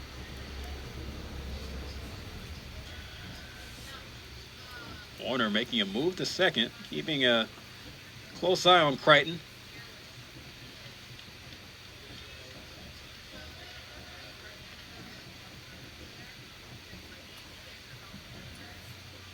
Gaffney hit a double himself in the top half of the fourth.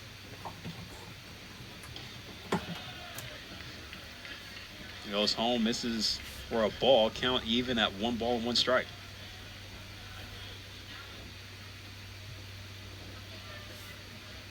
Not a huge shift being put on by Gaffney. You have Gian playing up the middle at second. Missed for ball 2. I think it's more of Gian trying to hold Crichton over there on the bag rather than just trying to expect a ground ball to get hit. Of note to this point, Clemson with runners in scoring positions 0 for 3. Stanford has not had a runner in scoring position so far today, yet they're still up 1-0. 2-1, fouled off by Gaffney. And it's, you know, one of those weird games where it's just one swing and one mistake that has really caused Clemson to be down by this much. And, you know, it's just been goose egg city for the Tigers on the scoreboard.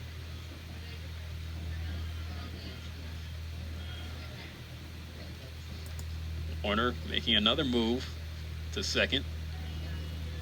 Luke Gaffney is in a position to change that, however.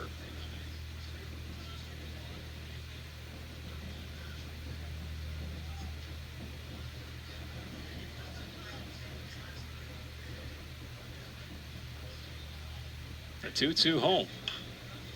Now let's bounce to the mound. Warner picks it up and tried to get the out at third, but his throw was late. Looked like Moran dropped the ball, wasn't able to secure it. So everybody's safe with runners now at the corners.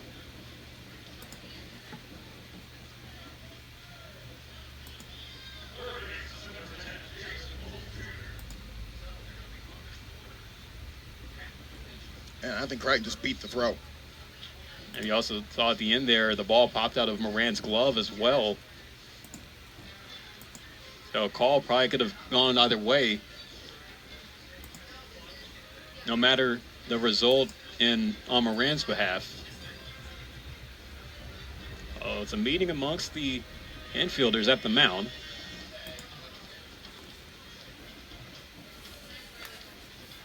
Clemson with a runner 90 feet away from scoring as you look at Thomas Eager, the Kathy Wolf assistant coach, who heads up the pitching department for the Cardinal, heading out to the mound. And Clemson was able to get a man over to third after Jacob Jarrell led off the second with the single and advanced over to third on a throwing error as Sam Garwal tried to pick off Jarrell at first. It went away from Sasaki, it sailed clear over his head, and Jarrell was standing at third but could get no closer than that as Clemson left him at second and at third to end the top half of the second. Now Jack Crichton being the only man to reach third base for Clemson all day.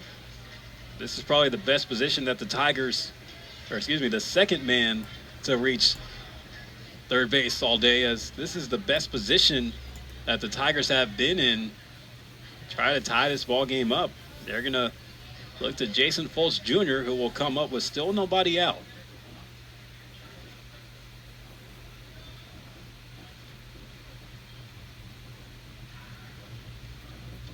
Warner making the rare pickoff move to third base, trying to keep Crichton honest. Well, and Foltz came through in a big spot last night. Was a late addition to the lineup after Jay Dillard came down ill. And Foltz came through with a couple of early base hits for the Clemson Tigers. First pitch fouled at the plate.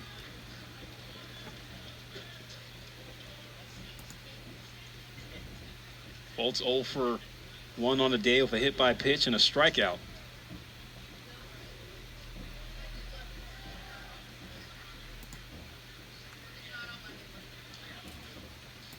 Stanford trying to set up for a double play chance. Sacrifice the run for 2.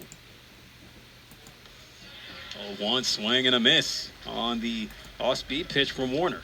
And folks got crossed up there. Cohen Gomez is warming up for Stanford in its bullpen. A right-hander, sophomore.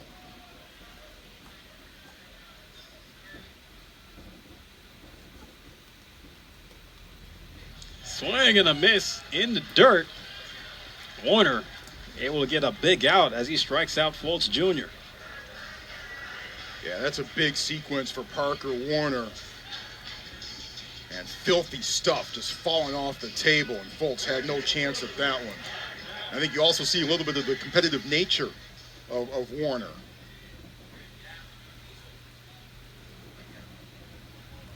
As he just went at Fultz, was able to get a big out, but of course the work not done. And Ty Daly, who had 2 big hits last night, he had 2 singles, both of them being RBIs, added on with them. Still trying to look for that first hit on the game.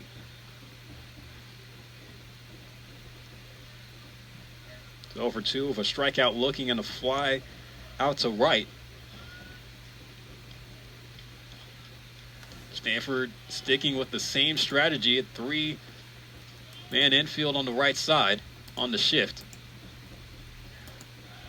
First pitch to Daly, missed for a ball.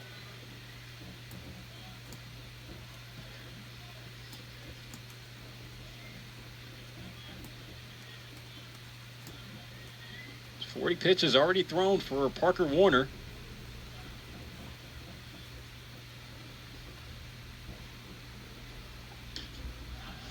Pitch 41, missed for ball 2. Sam Garwal, the Stanford starter, threw 40 pitches, 3 innings of shutout ball, no walks, and 3 strikeouts. Stanford's first starting pitcher to go at least 3 innings in 11 games. 2-0, missed again, 3-0. And part of that is by design, as Stanford has gone kind of to the opener system of starting pitching, but some of that's also been, quite frankly, due to necessity as well. See if Daly gets the green light. 3-0 pitch on the way. Takes all the way, ball 4. Now the bases are loaded, so now there's nowhere to put them. If you're Parker Warner with Tyler Lichtenberger coming up to the plate now.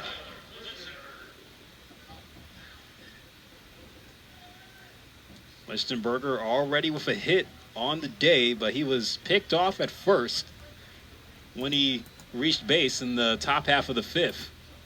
Yeah, Warner got the better of him there. And Warner might not get a chance to face Lichtenberger again. It looks like they will be making the call to the bullpen. Now Lichtenberger, left-handed hitter, but gonna call on Cohen Gomez. See if he could try to get Stanford out of this inning, but he comes in a tough spot with the bases loaded and 1 out in the top of the 7th. And Parker Warner does lead the game, having a quality outing in relief, as you have to tip your cap to the performance that he had on this Saturday afternoon. But he'll hand the ball off to Gomez. We're going to take a quick break, and we'll be back. 1 out, bases loaded here in the top of the 7th. Well, David Esker will make the move to the bullpen, as it will be Cohen Gomez coming in a tough spot as the bases are full of Tigers. Stanford trying to hold on to this 1-0 lead, but Cohen Gomez looking to do a job here out of the bullpen. Only just the 3rd pitcher to come in for Stanford today, and this season Gomez with a 6.75 ERA, a 2-0 win-loss record, this being his 11th appearance. Does have a save on the season and a strikeout-to-walk ratio, 26 Ks with 11 base on balls, and a 170 whip to his name. He will take on Tyler Lichtenberger, who's 1 for 2 on the game as he singled his last at bat. Now he has a chance to give Clemson the tie or the lead with one swing. Lavin having to block that one. The first pitch from Gomez. Crichton at third, Gaffney at second. Crichton doubled. Gaffney reached on a fielder's choice. And Tidally at first. He walked. 1-0 missed for ball 2. And on that fielder's choice, it was when the ball was hit back to Parker Warner, and he tried to erase Crichton as Crichton headed over to third, and the throw just was not quite in time. Gomez able to find the strike zone there for strike one. The fastball at 91. With that over-the-top delivery from Gomez. Lichtenberger has 16 RBIs on the season. 2-1, hit hard at short, but underneath the glove of Bates, as that is going to give Clemson the lead. Crichton scores, Gaffney comes across, and Tyler Lichtenberger doing what he was meant to do, bouncing back with another single to give Clemson the 2-1 lead in the top of the 7th. Yeah, you don't have to muscle up here. You just have to put it where the infield isn't, and Lichtenberger sneaks it past Bates and plates 2. Clemson with its first lead of the game. Lichtenberger delivers with RBI 17 and 18 for the year as the Tigers now take the lead. It's back to the top of the order for Bryce Clavon. Looks at strike one. Still a chance for a double play here for Stanford to try to turn.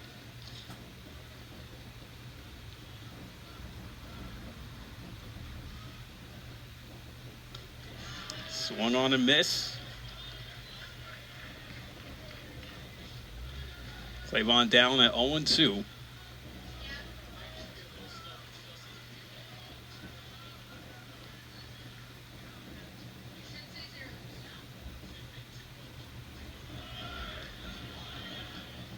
Missed for a ball.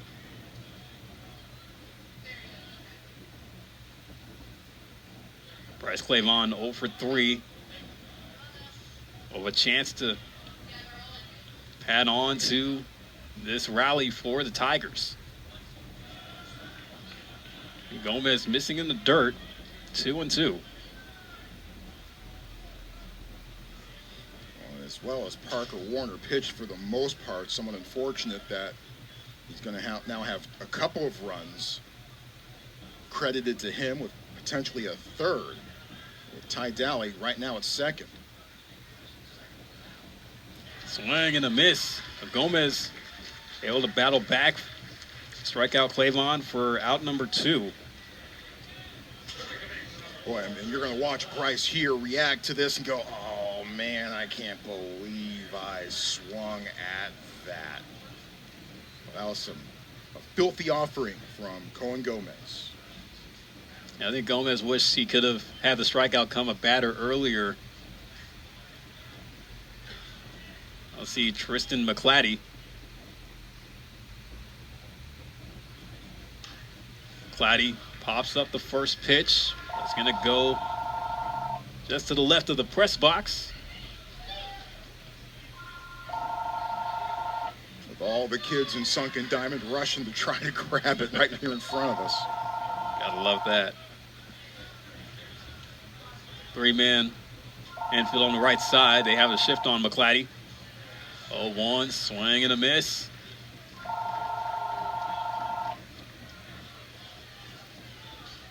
Cohen Gomez trying to get Stanford back to the dugout ASAP. Try to get him back up to the plate.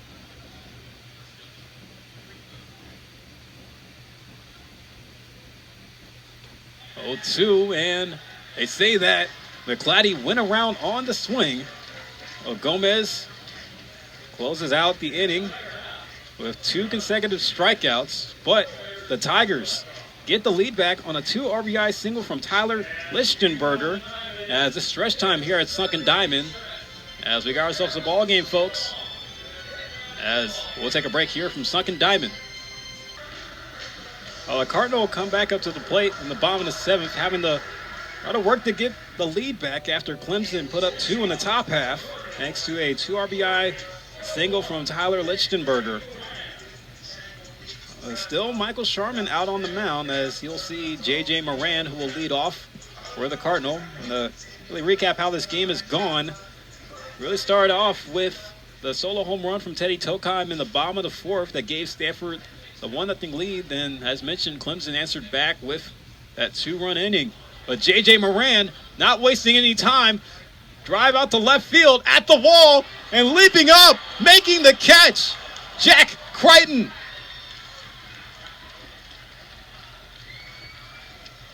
Jack Crichton just told J.J. Moran that his rent was due, robbing the home run.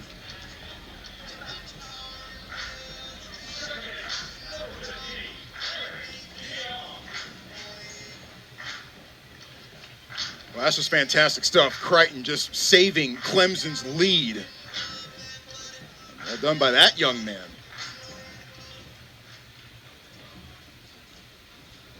Jack Crichton might end up on SportsCenter tonight with that play there. Man, I'm sure that stunned the home crowd here at Sunken Diamond. Could have tied the game up for the Cardinal. Here's Eric Gian coming up with a chance himself.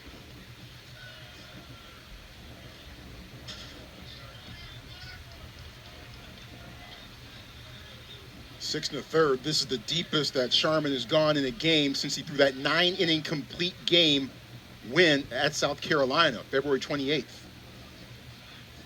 Pitch inside. Go to the backstop. Again, a 9-inning complete game in this day and age. That's almost a unicorn outing right now for pitchers, it seems. Especially in college, let alone the majors. Mm-hmm. The only complete game we've had so far this year in Major League Baseball was from Sandy Alcantara on the Miami Marlins, and he's been known for complete games throughout his career. 2-2 the count on Gian.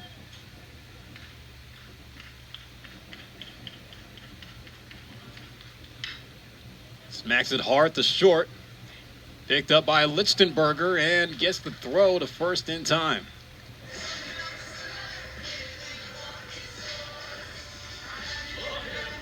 Oh, Lichtenberger had to hustle. He was able to make the clean transfer and the throw on the run.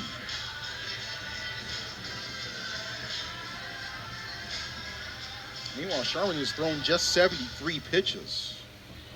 In that 9-inning complete game, he only threw 78. There's just so many things about that stat line from that day that just blow my mind. All right, here comes Court McDonald, who hit a 2-run home run in yesterday's game in the bottom of the 6th. Was that the 1-0 outside? Well, maybe he could try to clutch up here and try to see if he can give Stanford the equalizer with one swing.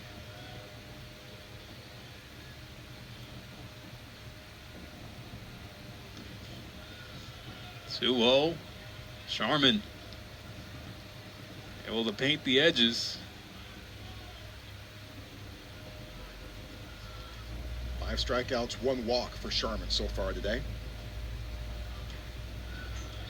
Just delivered a meatball for McDonald for strike 2. So it's now 2-2 for number 22.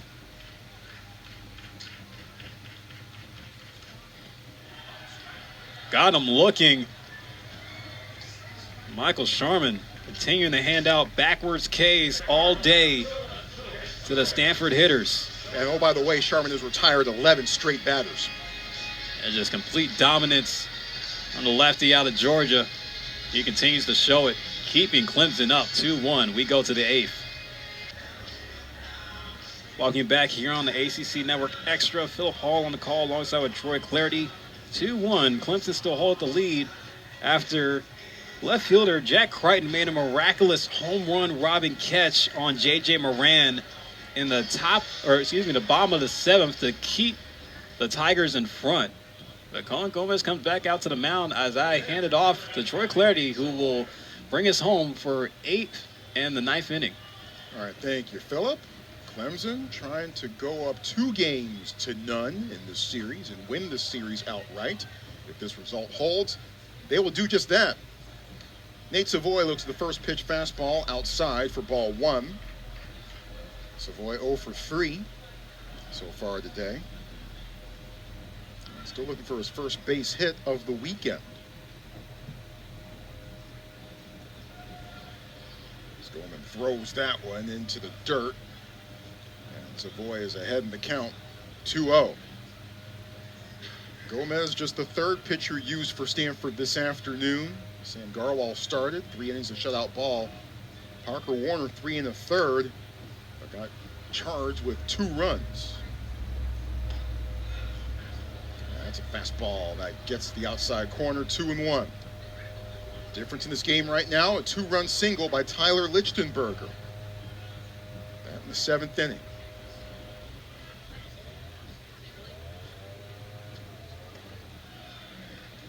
Savoy waits on it, watches it go low, 3-1. And Eric Backage was waiting for his bottom of the order to really wake up in this game. And, that 7th inning that Clemson had really has turned things around. Ball 4, leadoff walk issued. 7th inning started with a leadoff double for Clemson.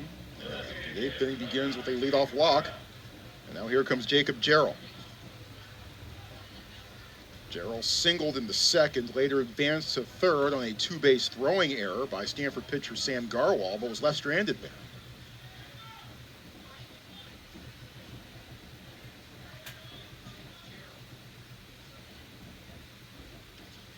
Jarrell takes this one on the outside corner for strike 1.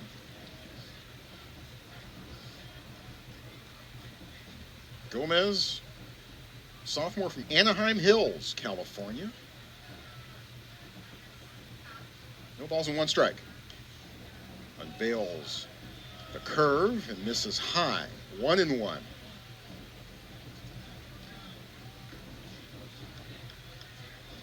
little bit out near Disneyland, Anaheim Hills. Yeah. Disneyland, of course, is in Anaheim itself. Fastball inside corner. Goes to 1-2. Oh, by the way, this is the first, or at least this is back-to-back games now, where a starting pitcher is hailed from Woodstock, Georgia. Yesterday it was Stanford's Andrew Shaw.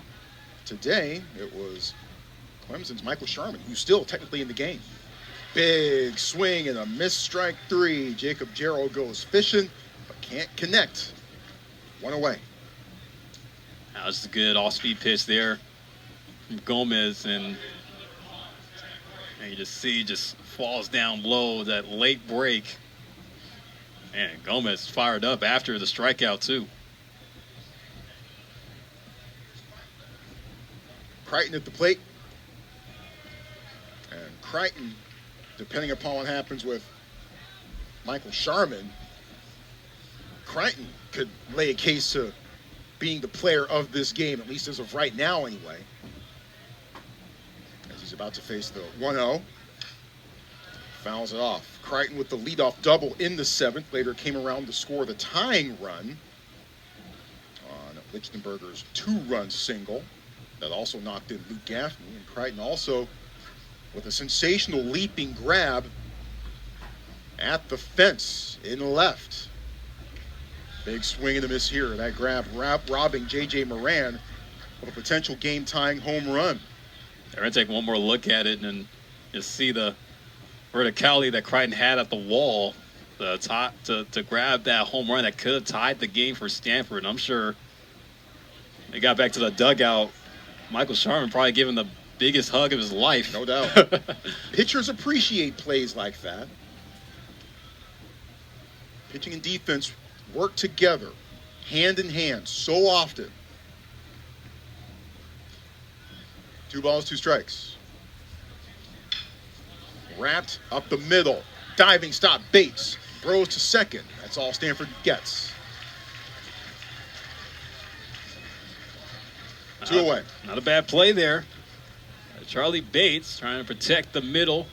It's hard hit and able to dive to the left. And it would have been nice if they would have got 2, but sure they'll stick with 1.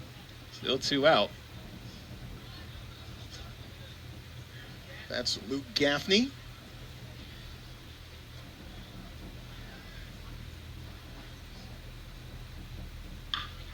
And he sends this one in orbit. Way back to left and out of here. Luke launches it.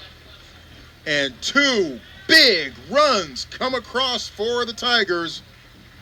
Gaffney got that one. And now it's 4-1 Clemson.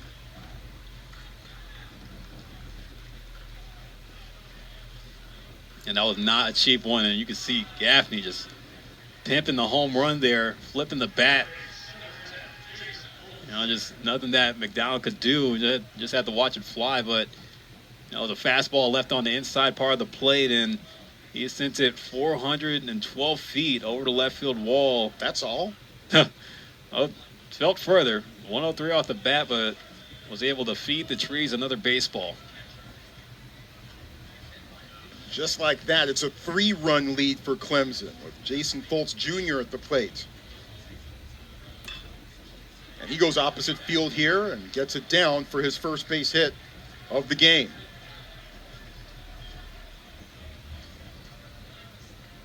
And that home run was Luke Gaffney's only just his 3rd on the year.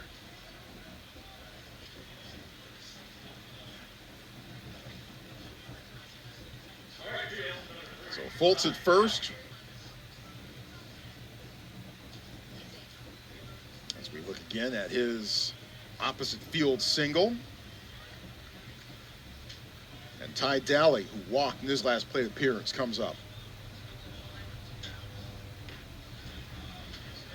Takes one right down the middle for a called strike 1. Dally hit 19 home runs last year, his final season at Mercer. Those 19 home runs, a school record. Blocked. Lavin keeps it in front of him, 1-1. Dally, 3-time All-Southern Conference during his time at Mercer.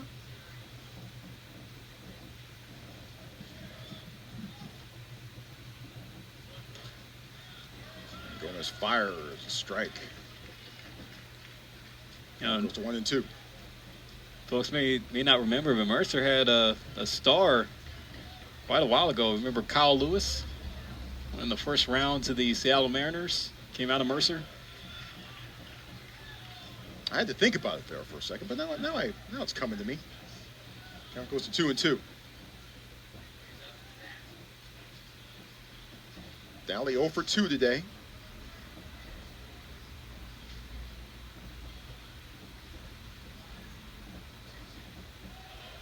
And now the count full.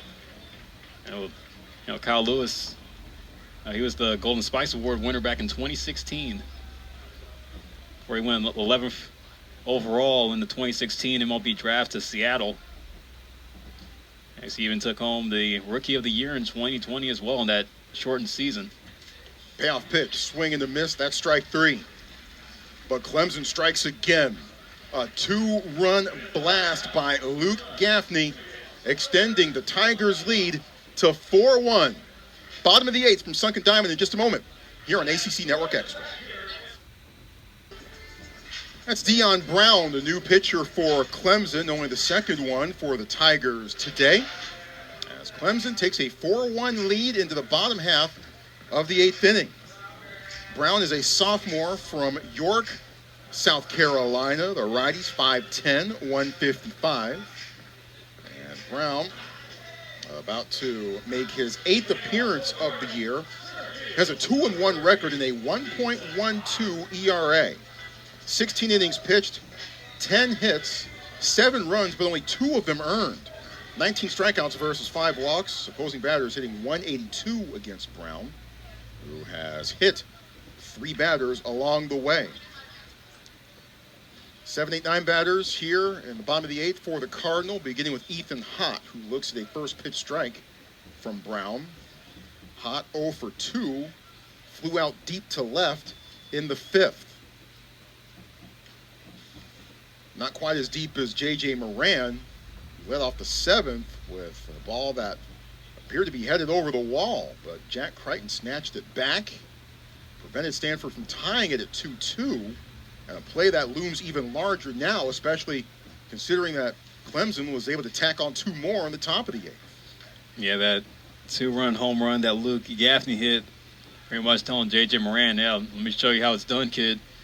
It helped Clemson add on 2 extra for the lead.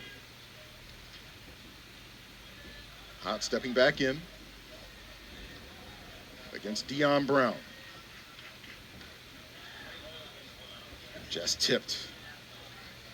Final line on Michael Sharman, 7 innings, 4 hits, 1 run. It was earned, 1 walk, and 6 strikeouts. He threw 78 pitches and stands in line to get the win.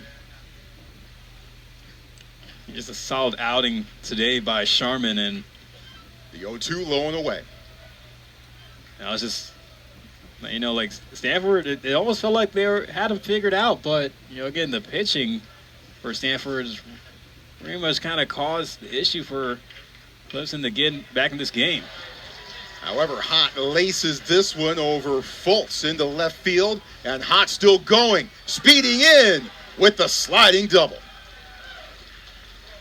Boy, Hott was taken to the entire way, testing Jack Crichton's arm and winning the race to the bag. Yeah, ball wasn't hit insanely hard out to left field, but you see the speed of Hott. Just leaving the brake pedal at home plate and went in with a big slide head first to beat the throw there.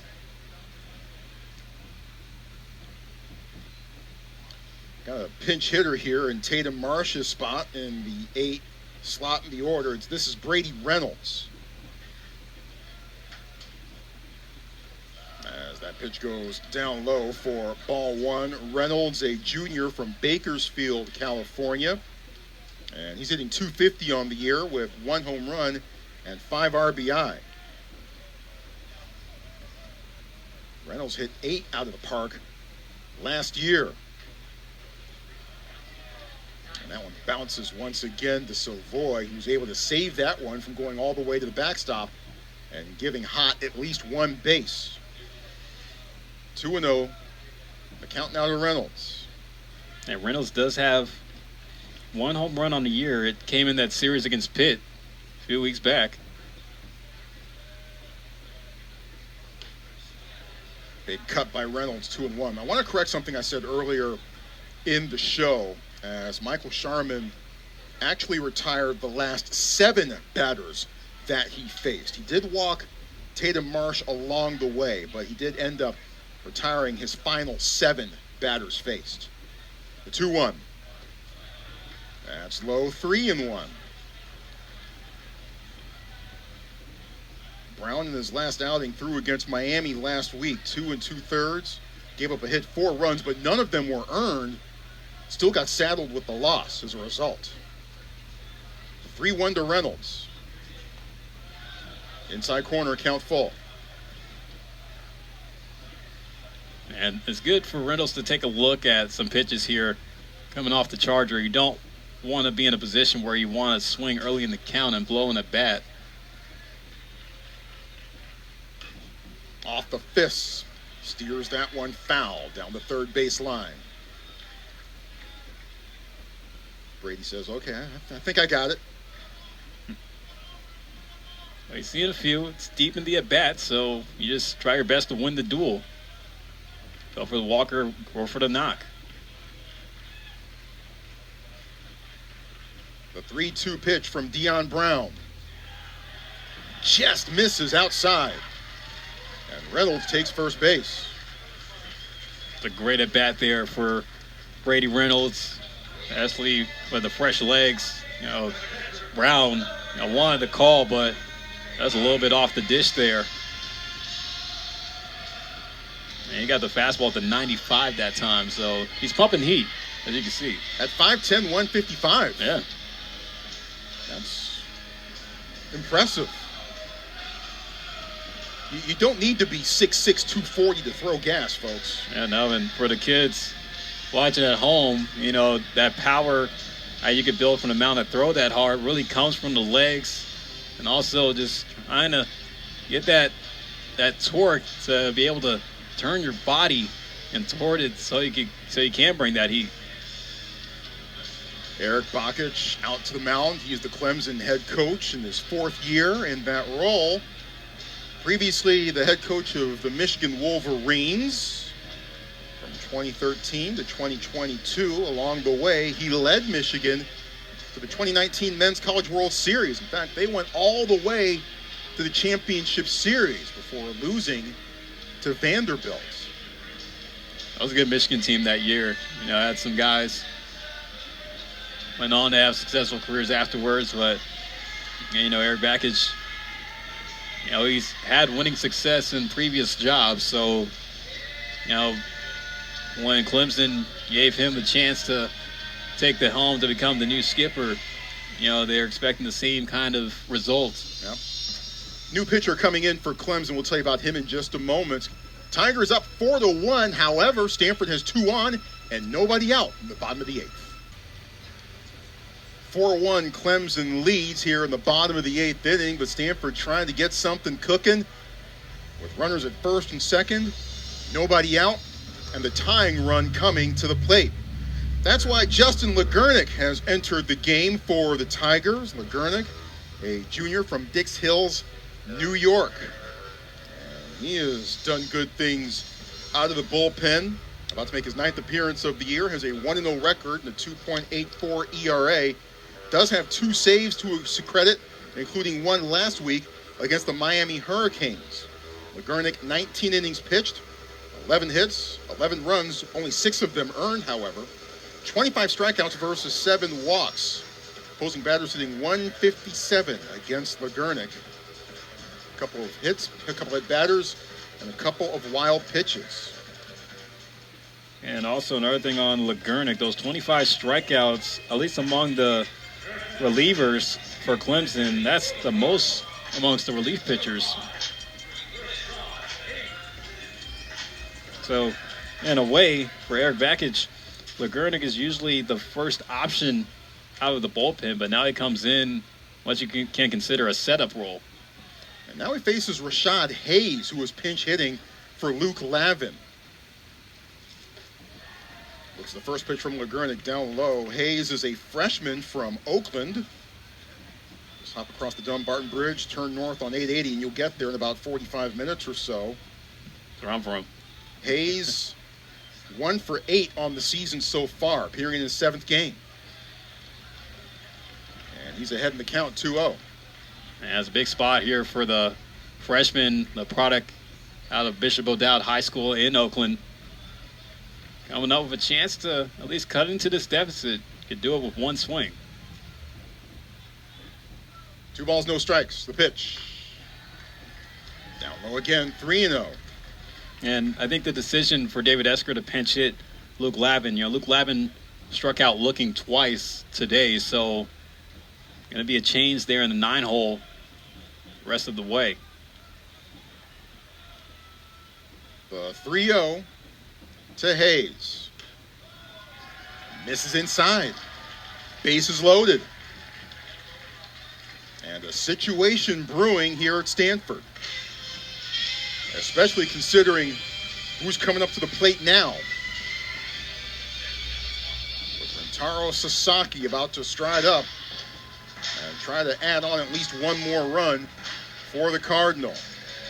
Meanwhile, Legurnick trying to collect himself a bit, get in the moment, and figure out how to get Clemson out of a bases-loaded, no-out jam. It began with Ethan Hott scorching one down the left field line and gutsy base running, having to slide into second and just beat the throw to record the double.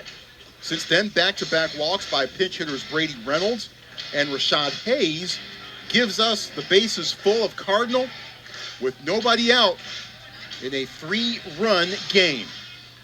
And that young man coming to the plate. Yeah, and this isn't a bat where Sasaki could really turn around his fortune in this series.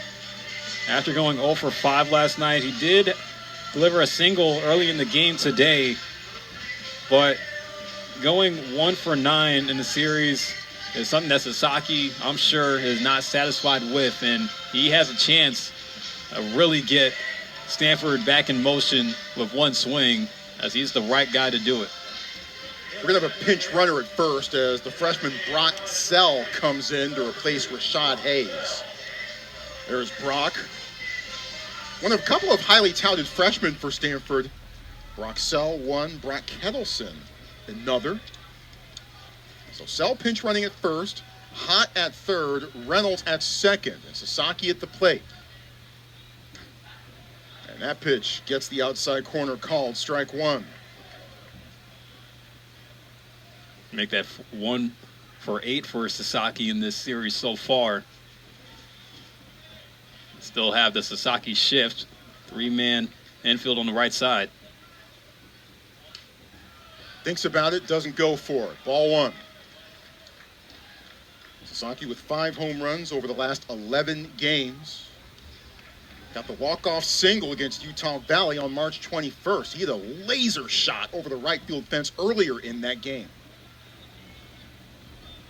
The 1-1. Opposite field to left. And it's grabbed by Jack Crichton. Ethan Hott tags. And now it's a 4-2 ball game.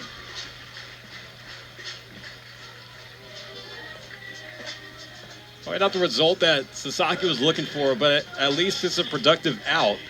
You know, sacrifice fly to left field, but the hill is still pretty steep for Justin Lagurnik, as he'll have to see Teddy Tokheim, who's already homered today. Tokheim hit it over the 400 sign just beyond the outstretched glove of Bryce Clavon. That was in the 4th inning. At that point, giving Stanford a 1-0 lead. And Tokheim sends this one down the right field line, but slicing foul into the Stanford bullpen. And you know, Tokheim is going to be looking for something good to drive. He's probably going to sit fastball. Lagurnik does bring it at 95, so a little bit of pump behind the heater.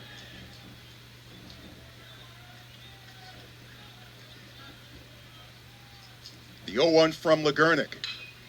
Smashed to left on his horse Crichton, and it goes at the base of the wall.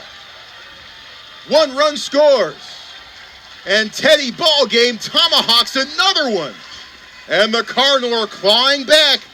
It's 4-3. And Stanford might not be done yet. And I called it there. Teddy Tokheim was sitting fastball on that pitch. You see, it was like it was lowing out, but was able to lift it over in the left center field, and there was just no play for Crichton to make. It was hit so hard.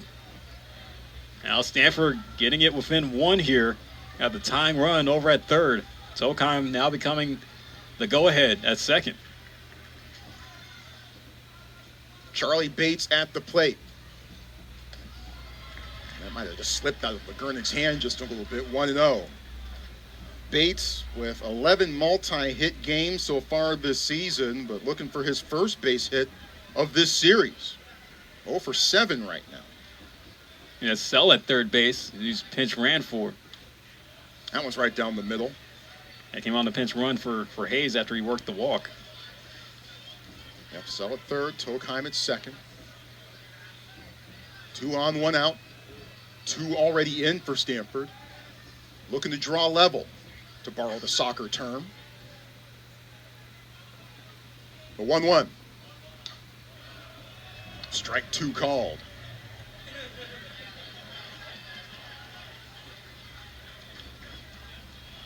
Charlie Bates, who's 0 for 3 on the game, can really turn his day around.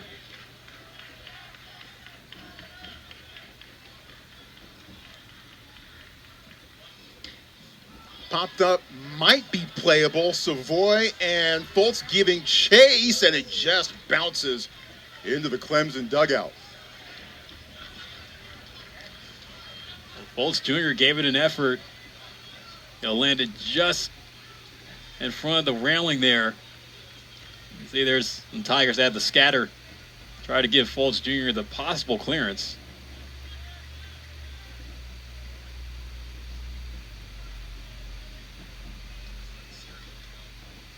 Count stays at 1-2.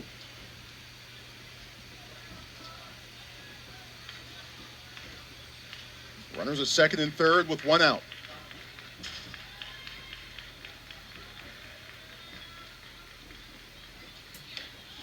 High, 2-2.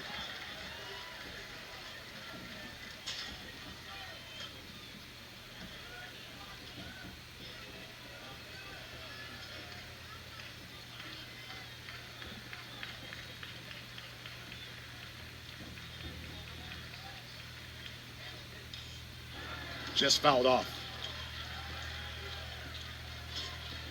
Bates missed 24 games last year due to injury, and that unfortunately coincided with a slide in Stanford's fortunes last year. They got off to a 15-3 start, but they finished 12-22, and almost directly coinciding with the games that Bates missed last year. The 2-2 pitch. Just in front of it. In the last few pitches, Legurnick has thrown all been fastballs. So he's trying to rely on his pacer, try to get Bates going. But that's really what's provided the traffic for Stanford on base. They've been able to see Legurnick's fastball well. Dale's low and outside, the count full.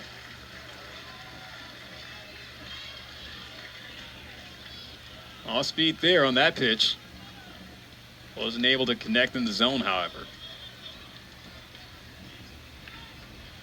Legurnick exhales. Everybody exhales here in the building. The 3-2 pitch. Ball four. Bases loaded. And Bates worked for that one. He sure did. I went deep in the at-bat. Took off the high stuff. Man, you talk about somebody that's looking for some redemption. J.J. Moran.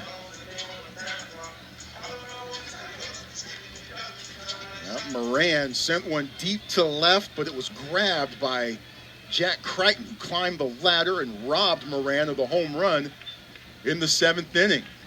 Moran with another chance here. Bases loaded, one out. Tying run at third, go-ahead run at second. And that was right down the middle for a strike one called. And a fastball again by Legurnick. I think that was a pitch that Moran missed the last time he was up. No balls and one strike. A chopper into right field. Base hit. Sell scores. Coming around and giving Stanford the lead. And the Cardinal are ahead 5-4 as J.J. Moran delivers here in the bottom of the 8th. Talk about some get back. J.J. Moran beating the shift. As he pretty much tells the Clemson infield that's overrated. Driving in those two crucial runs to get the Cardinal back in front. And if there was ever a time where Moran wanted to come through with a clutch hit, he just did. Teddy Tokheim coming across, providing the go-ahead run. And the Cardinal are on top. Boy, we've had some swings in the last couple of innings of this game. Clemson taking a 2-1 lead after a 2-run single by Tyler Lichtenberg. In the top half of the 7th inning, Lichtenberger delivering there. And then after Moran got robbed in the bottom of the 7th inning, Clemson added on with a 2-run blast by Luke Gaffney. Clemson's up 4-1. Stanford fans might be thinking, all right, here we go again. But no, the Cardinal have chipped back and overtaken Clemson here in this frame. And it began with gutsy base running by Ethan Hott, who was able to slide in and just beat the throw to second for a leadoff double. And Eric Bakich is out of the Clemson dugout. He can't be too pleased with these developments, and it hasn't been too often that the bullpen has betrayed Clemson, but it has today.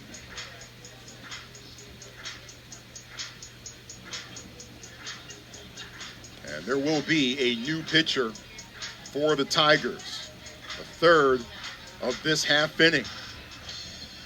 Stanford with a 5-4 lead, Clemson trying to keep it there, Cardinal trying to extend it. Who wins this tug of war? Find out in a moment. We'll tell you about the new pitcher as well on ACC Network Extra in just a moment. Stanford fans in a much better mood now than they were about 20 minutes ago, as the Cardinals scored 4 in the bottom of the 8th inning to take the lead over Clemson. The work not done yet for the Tigers, however, as Stanford still has only 1 out. And the Tigers are turning to their 3rd different pitcher in this half inning. And their 4th different pitcher overall is Ariston Veazey's turn. There he is, a junior from Peachtree City, Georgia, and a transfer from Alabama. Veazey's numbers on the year, about to make his 9th appearance. No record in a 3.38 ERA. 10 2/3 innings pitched, 5 hits, 4 runs, all earned. 16 strikeouts versus 16 walks. And opposing batters hitting 139. 189, check that. Nope, 139 against Veazey. I was right the first time. Veazey has not allowed an extra base hit so far this season. That could be tested here with Eric Gion stepping to the plate. The 8th different batter for Stanford. In the bottom of the 8th. Veazey, the righty, goes to 3rd, where Bates slides back in safely. Well, if you're Clemson right now, all you're trying to do is try to keep this deficit close so you could come back and try to tie or go for the lead in your possible last at bat.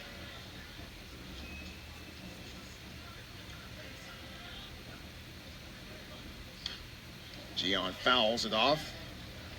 He's 1 for 3 today, singled back in the 2nd inning. It'll be the 9-1-2 batters due up for Clemson in the top half of the 9th.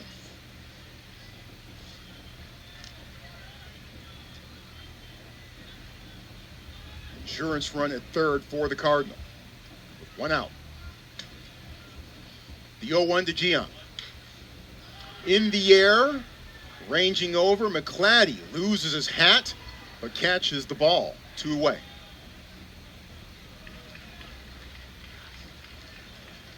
I think if that ball would have went further, I think Bates probably would have tested it.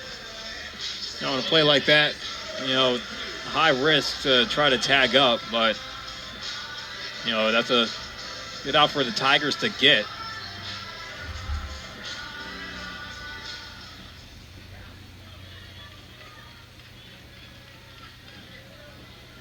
Here's Court McDonald. Struck out looking his last time up.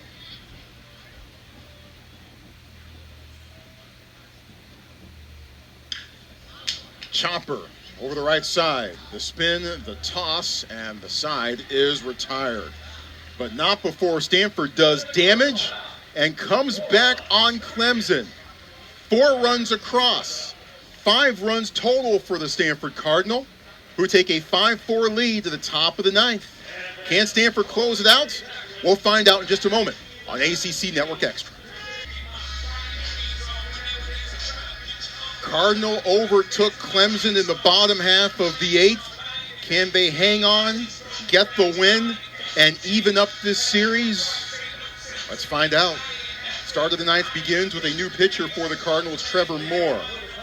The right-handed senior, 6'1", 221, out of Golden, Colorado. Trevor Moore, with 1 save on the year, has a 4-1 record and a 3.38 ERA. About to make his 13th appearance. Strikeout to walk ratio of 25-12 over 18 2/3 innings worked. Opposing batters hitting .212 against the veteran. Nolan Stoll has replaced Luke Lavin at catcher. And Brock Sell staying in after coming into pinch run. Sell is now in right field. Tyler Lichtenberger, who for a time in this game stood as a hero for Clemson as he hit the go-ahead 2-run single in the 7th inning to give the Tigers a 2-1 lead, is now at the plate trying to get on base here at the very least. Moore tries a curve and misses. The count evens out, 1 ball and 1 strike. And Trevor Moore, the best ERA amongst all of the pitchers on the team. At least, if you consider David Weiser's lone appearance on the season, Trevor Moore is hands down been the top arm in a struggling Stanford's pitching staff. Not quite sure what this conference might be all about. That's why David Esker is coming out to the dugout.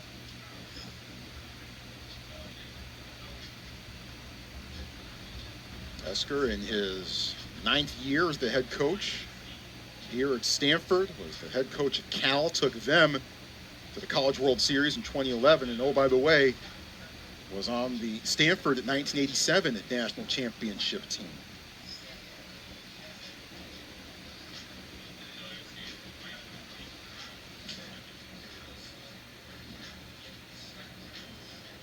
And there may be some question as to whether Trevor Moore is executing all the steps that he might need to execute as part of his pitching motion.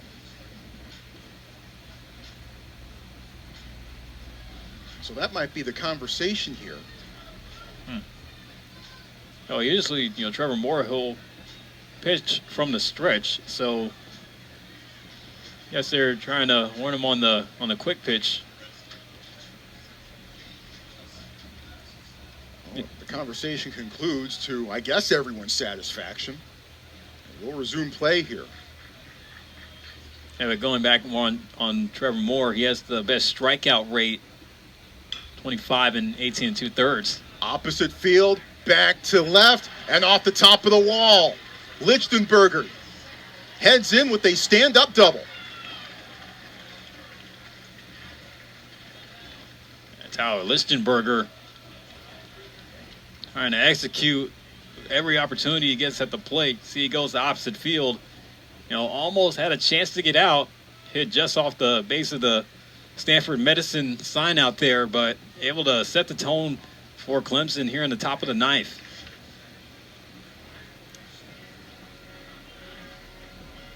Brings us back to the top of the Clemson order now with Bryce Clavon and Tristan McClatty due up here for the Tigers, the 1-2 batters. And Lichtenberger, who, by the way, has 3 base hits here today, will retake his spot back out at second. And Bryce Clavon, who is 0 for 4 today,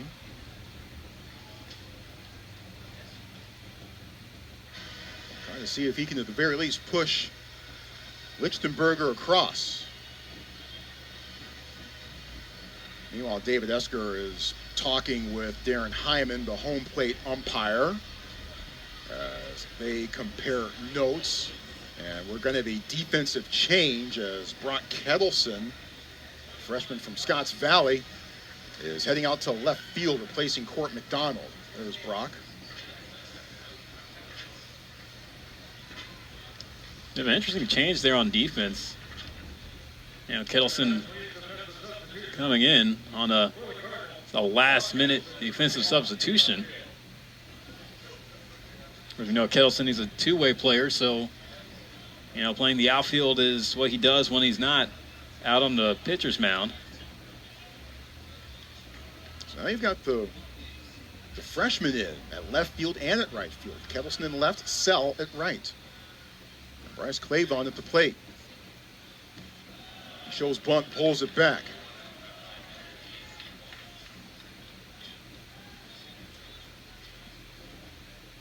Leadoff double by Lichtenberger, who's at the bottom of your screen. In a 5-4 ball game. The bunt. Steered foul. 1-1.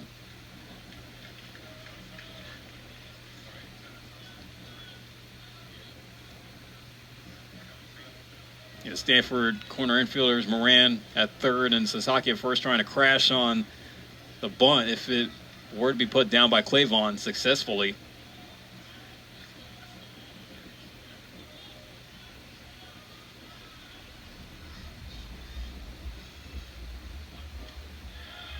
That goes over, called strike 2. I'm surprised there. Clavon let that one go right over the plate.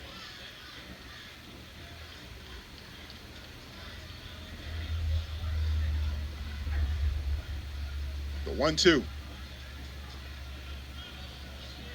Clavon showing bunt again. Connects on this one. Moore, the throw. Gets it to first in time. But now the tying run is 90 feet away. Oh, we talk about trying to go all in with the chips. Clavon putting a nice bunt down out in front of the mound. Of course, only play for Moore was the first, but he was able to do a job moving Lichtenberger just now 90 feet away to possibly tie the game. Brings up Tristan McClatty. 1 for 4. Singled in the second. Has struck out twice.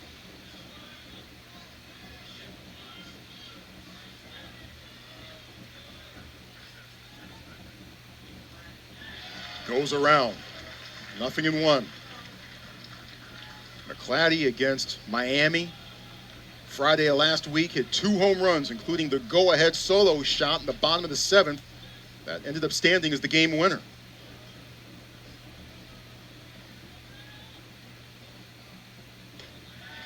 Right down the middle, 0-2. Now Moore working with the fastball. McClatty made some good pitches go. Now he's got to protect here.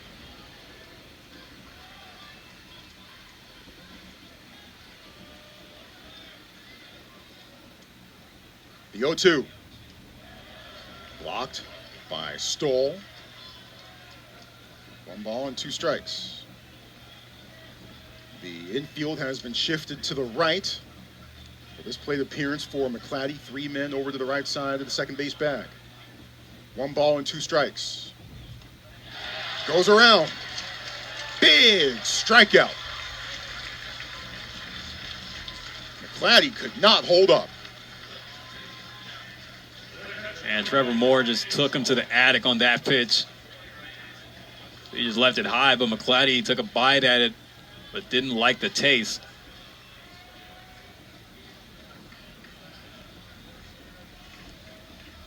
Brings up Nate Savoy. Walked and scored in the 8th.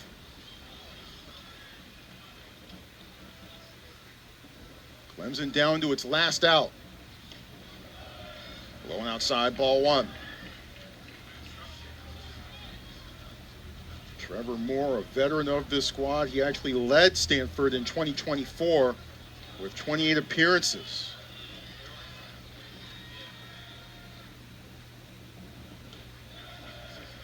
Two 2-0. I know the shift has been a regular in this series so far, but kind of risky just knowing that Savoy could send it through that big hole between second and first. 2-0. Floats, catches the zone. 2-1. See Moore, he's been working more on the outer part of the strike zone on Savoy. Lichtenberger at third with a leadoff double. Stanford 1 out away. Savoy at the plate, facing the 2-1. Fouled off. Clemson down to its last strike. Went back with the fastball there, so now Moore with a chance to put Clemson away big time. Savoy has already struck out looking in the game.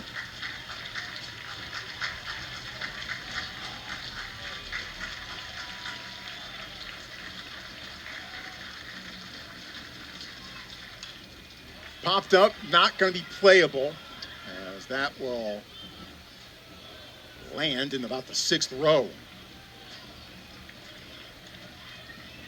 Had some fans' hearts jumping even more than they might have been heading into that pitch. Count stays at 2-2. Stanford and Clemson, as of right now, both tied at 3-7 in the ACC. Win number 4 in conference on the line right here.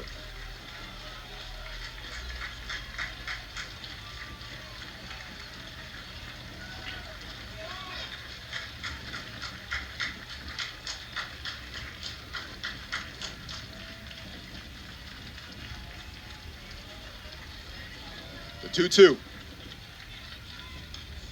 Fouled off again. There's a battle that Savoy's taking some more. On some looks at some good pitches to hit.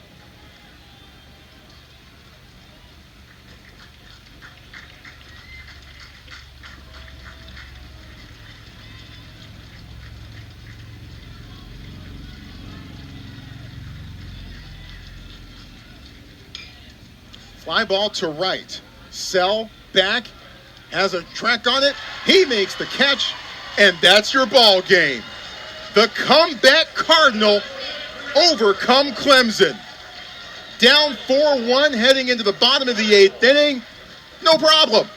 The Cardinal plate 4 and take a 5-4 win over the Clemson Tigers.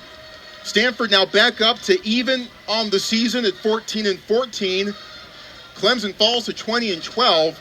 But now Stanford is 4-7 in ACC play. Clemson falls to 3-8, a game back of the Cardinal. And it all comes down, the series hinges to tomorrow's series finale on Easter Sunday. Good showing here for Stanford. Good pitching, good defense, clutch hitting. That's a fine formula for winning, and Stanford able to put together all of those things here this afternoon. Yeah, absolutely. Just a well-played ball game for the Cardinals today. And, you know, even when Clemson thought that Michael Sharman would have stayed on his game, would have emptied the tank out, you know, Stanford found a way to get to Clemson's bullpen. And it really came down to that big the 8th inning that they have where they put up 4 runs. And, you know, you can thank J.J. Moran for being the guy to activate the clutch gene to give the Cardinal the big lead off of that 2-run single that he hit, which came in at bat after he got robbed of a home run that could have tied the game. But I'm sure he's going to take that 2-run go-ahead single for the W, which was the decider for the Cardinal the rest of the way. But you got to give credit to where credit is due. You know, the opener strategy worked today for David Esker, especially starting out with Sam Garwell going 3 innings, only giving up 2 hits, no runs. Parker Warner had himself a good 3 1/3. Then Cohen Gomez kind of keep the game in balance. And then you had Trevor Moore coming out to get those 3 outs in the clutch. But Stanford going to try to go for the W in the rubber match tomorrow. And, you know, it could be a game that could kind of go like how today went. Cohen Gomez gets the win. He's now 3-0 on the year. Justin Legurnick falls to 1-1 as he is saddled with the loss. Trevor Moore gets his 2nd save of the season. So it all comes down to tomorrow's matchup. A well-played game here today. Just over 2,000 here at Sunken Diamond. Game that took 2 hours and 56 minutes. And Stanford pitched very well for the most part from the start. Sam Garwell, 3 scoreless. Parker Warner, 3 1/3. Cohen Gomez, 1 2/3. And Trevor Moore nailing it down and getting the save. A much-needed win here for the Cardinal. What will happen tomorrow? Join us. I will have the call alongside Scott Reese. Looking forward to that, as we will see you at 1 p.m. Pacific Time, 4 p.m. Eastern, right here on ACC Network Extra. Until then, on behalf of our fantastic crew, my broadcast partner, Philip Hall, Troy Clarity here. Thanks for joining us here. Stanford, the 5-4 winner over the Clemson Tigers. Stay safe, stay healthy, stay sane, and accomplish greatness.